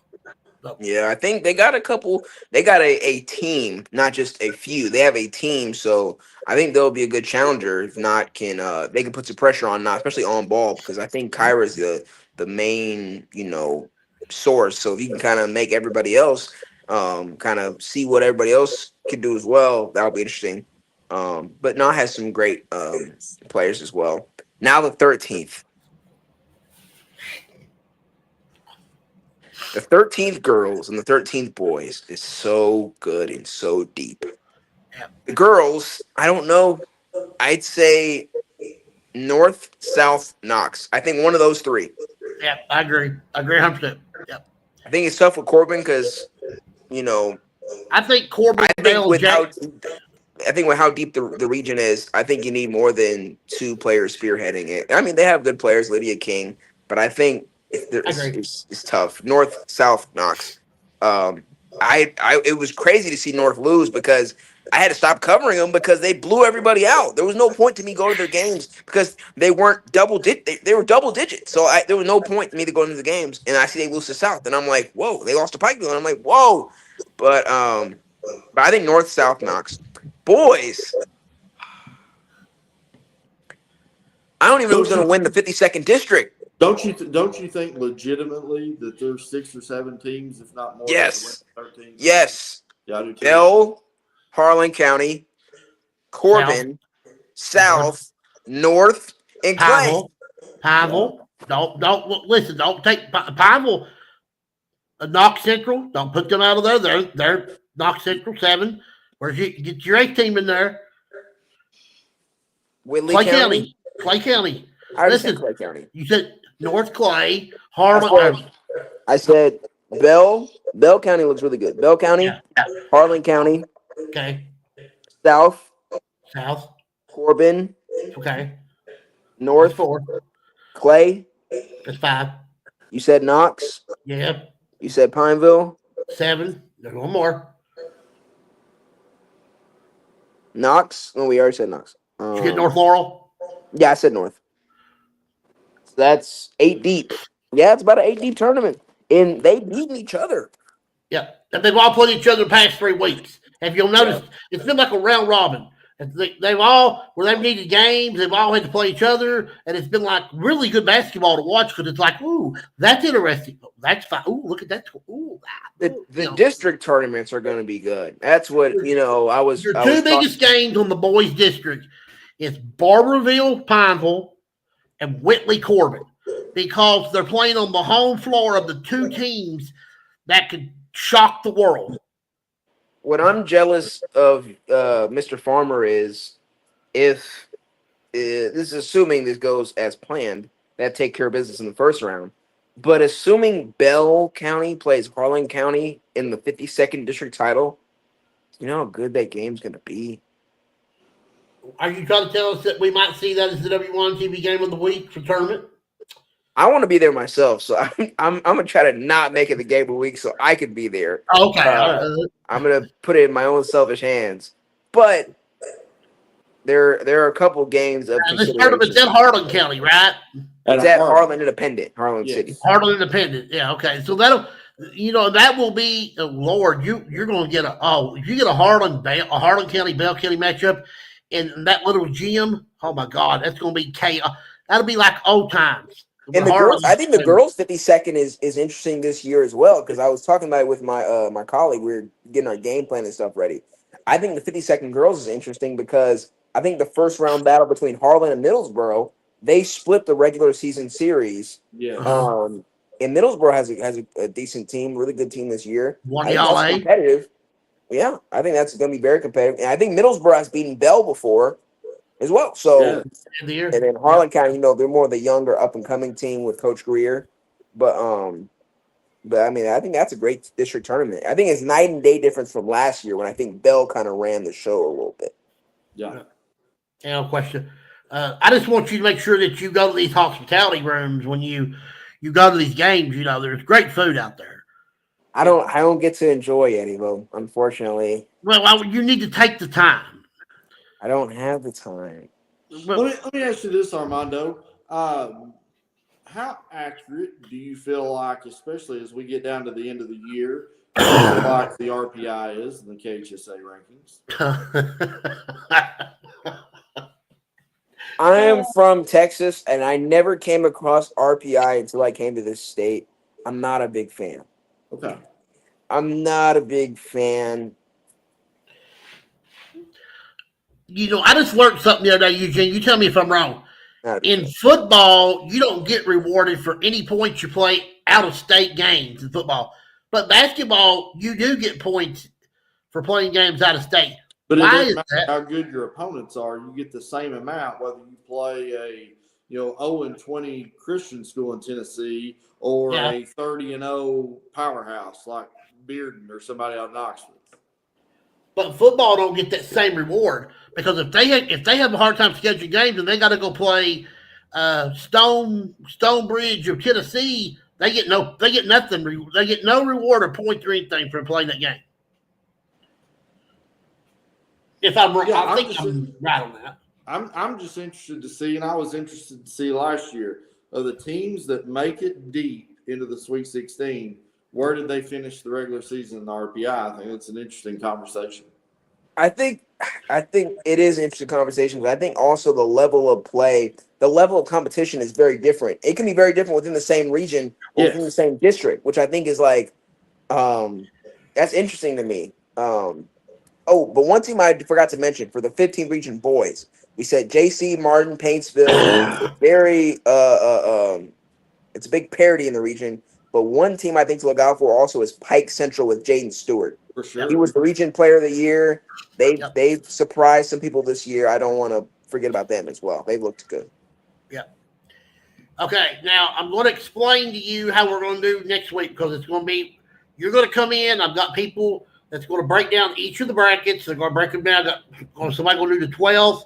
Somebody's going to do the 13th. Somebody's going to do the 14th. You're going to come in. And we're going to go over each individual game, Ooh, that sounds and fun. We're going to really focus on the 13th because those are where your best games are going to come from. And we'll go over all three brackets, including the 12th, because we got some mountain schools over there.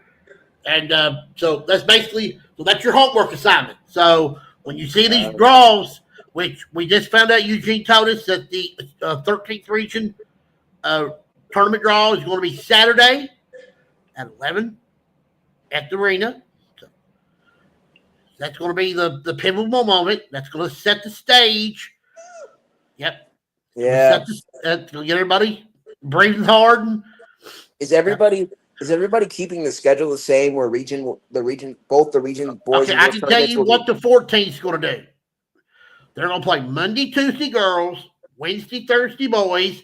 Friday night, the girls' semifinals. Saturday, they're going to play the boys' semifinals at 1 and 3. Then the championship game for the girls that night at 7. Then I think the 13th will stay with their schedule. Monday, Tuesday, girls. Wednesday, Thursday, boys. Friday, girls. Saturday morning will be the 2 semifinals in the boys' 13th region tournament. Then the girls' championship game that night.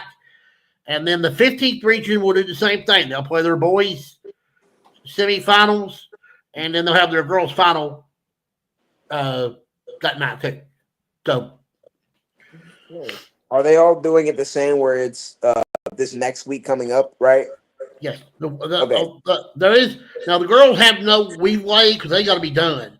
The boys do have the boys have. If something happens, if weather gets in the way, then they can adjust.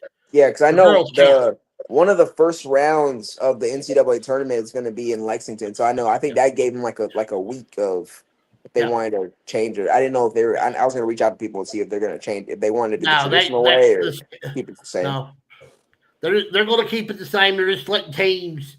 They're using it more of a weather thing in case weather came and it got delayed. You would have that leeway to be able to hang in there. What I was wanting to know, and you guys have done it for the past 4 seasons, I would figure this is the one season you definitely want this. Is WYMTV going to do the boys and girls 13th region tournament this year at the arena? And Eugene's already shaking his head, and that means we're not going to get that. We're not going to get that this year, right? We didn't get that this year. We had to get the boys 14th region tournament. Okay. So that's going to be a lot different because everybody that didn't come to the games people's going. They're going to listen. This is where Les Dixon and them's really going to come in big time handy because the media outlet they run over there, they do such a great job and Corbin has certain rules about audio and stuff. You can't show live audio unless you was YMT because. You show clips and stuff, but it's going to be interesting. That's going to be different from the past 3 years because the tournament's always been YMT's been there. Now that YMT's not there, you're going to have bigger crowds. That's what I think. I think they're going to come in groves. I mean, you're going to see. I think if the arena may not sell tickets I think they'll sell tickets out on every night. That's good because I feel like when we went to the Corbin Arena last year, it was always almost like too big for the gym. Yeah. So it'd be nice to see a little bit more filled. And that's not because people didn't come. It's just a huge venue for, a high school tournament. But that's a good point. It was not for lack of interest, but that's going to be a great tournament. So lots of forward to. Oh, by the way, your girl last week was super. Mackenzie was awesome. Me and Jeff were really nice to her. We basically just let her give her history of her and what she's learned so far. I said, when we bring you back the next time, then we're really going to go after you on your knowledge of mountain sport. So yeah, man, she's a quick learner. She's a part of the team. She's great. She's a huge help. She's going to be a new face here, and she's from my college. We went to UNT together. She's about 2 years younger than me, so I'm kind of re-meeting her out here. But yeah, great partner, and we're excited to get to work this week. A lot of great tournaments. Yeah, it's going to be a lot of fun, and she was a lot of fun last week. We had a lot of fun with her. That was she's good. She's going to be really good for you guys at YMT. Armando, it begins tomorrow night. It begins. Starts throughout the mountains. Games everywhere. You can see highlights on WYMTV right after during the local news. And then, of course, Sports Overtime will get you ready on Friday for what will be regional tournament. I think they're going to draw. I think the 14th is drawing also Saturday. I think they're drawing Saturday too. But I don't think the 15th draws until Sunday because because of their second chance tournament won't be over until Saturday. Right, because they have the super regional this Saturday. It starts Friday night and runs into Saturday. Okay. Mondo, it's an honor. I will see you during the week. I know you'll be at Prairie many times, so I'll see you there. I will And, likely. Will you be there tomorrow for the girls' Yes, I'm coming. tournament? Yeah, I'm coming. I'll see you tomorrow then. I will see you tomorrow. You have a good one, Armando.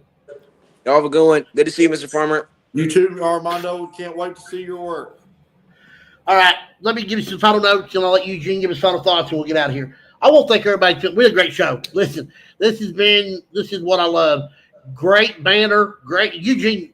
He brought more than a perfect game tonight, and 100% plus more. He was unbelievable. Our guest list of Josh and Brad and James and Wayne knocked it out of the park. You guys were great tonight. And we had a great show. Thank you so much for watching and commenting. We had a lot of people commenting in the boxes. Probably a lot of people watching too. I want to remind everybody I'll be back with you next Sunday night for another edition of the CJ Harris Sports Show Tournament Edition, Regional Tournament Edition. We're going to break down the brackets. As I told you, Nathan's going to be my co-host. I've got Kenny G going to break down the 12th. Thomas Ramey's going to help me break down the 13th or the 15th. John Henson's going to help me break down the 13th, and Armando will come in and clean it all up and talk about everything else there in a nutshell. All right. Let me remind everybody, I want you to go to my Facebook page. I want you to get the CJ Howard Show page. I want you to like it. I want you to share it with everybody. I've got a YouTube channel. I want you to go over there and subscribe to it. Help me out there. Follow me on TikTok. I love my TikTok. Follow me over there. Come follow me. And Eugene, give me your final thoughts and we'll get out of here. My final thoughts is this, CJ, is listen, for everybody who's listening tonight and who listens faithful every Sunday night, how lucky are we that we have people like CJ, like James Turner, who was on earlier, like Armando, that care enough about our sports here at Eastern Kentucky to cover this, to spotlight these student athletes, but more so to keep our schools and communities strong. This is what makes Eastern Kentucky what it is, and we're just so lucky and so fortunate to have people like this in our communities who care about our communities, who care about our schools, and most importantly, who care about our student athletes. And so, listen, anytime I get the chance to be involved with something like this that I know is about spotlighting what is good about Eastern Kentucky, I want to be a part of. So a huge thank you to CJ, James Turner, Armando, and all of our guests here this evening. And listen, let's get out to these gyms and enjoy what I think is the best time of the year, and that's the high school basketball playoffs. Yeah, or as they always say, a basketball event. Or yes. That's what they say when you're down at Rupp Arena down there. Come join a KHS AA event. But it's a great moment. And Eugene, all the money. Listen, if you're in your area, come out and support these kids. They need your support. They want your support. Listen, support these kids. They deserve it. Again, I'll be back next Sunday night with the regional tournament edition of the CJ Howard Show. This is CJ Howard, rounding third, heading for home. And as Casey Kasem would say, keep your feet on the ground and keep reaching for those stars. I love you all. God bless you. And we will talk to you next Sunday night on the CJ Howard Show.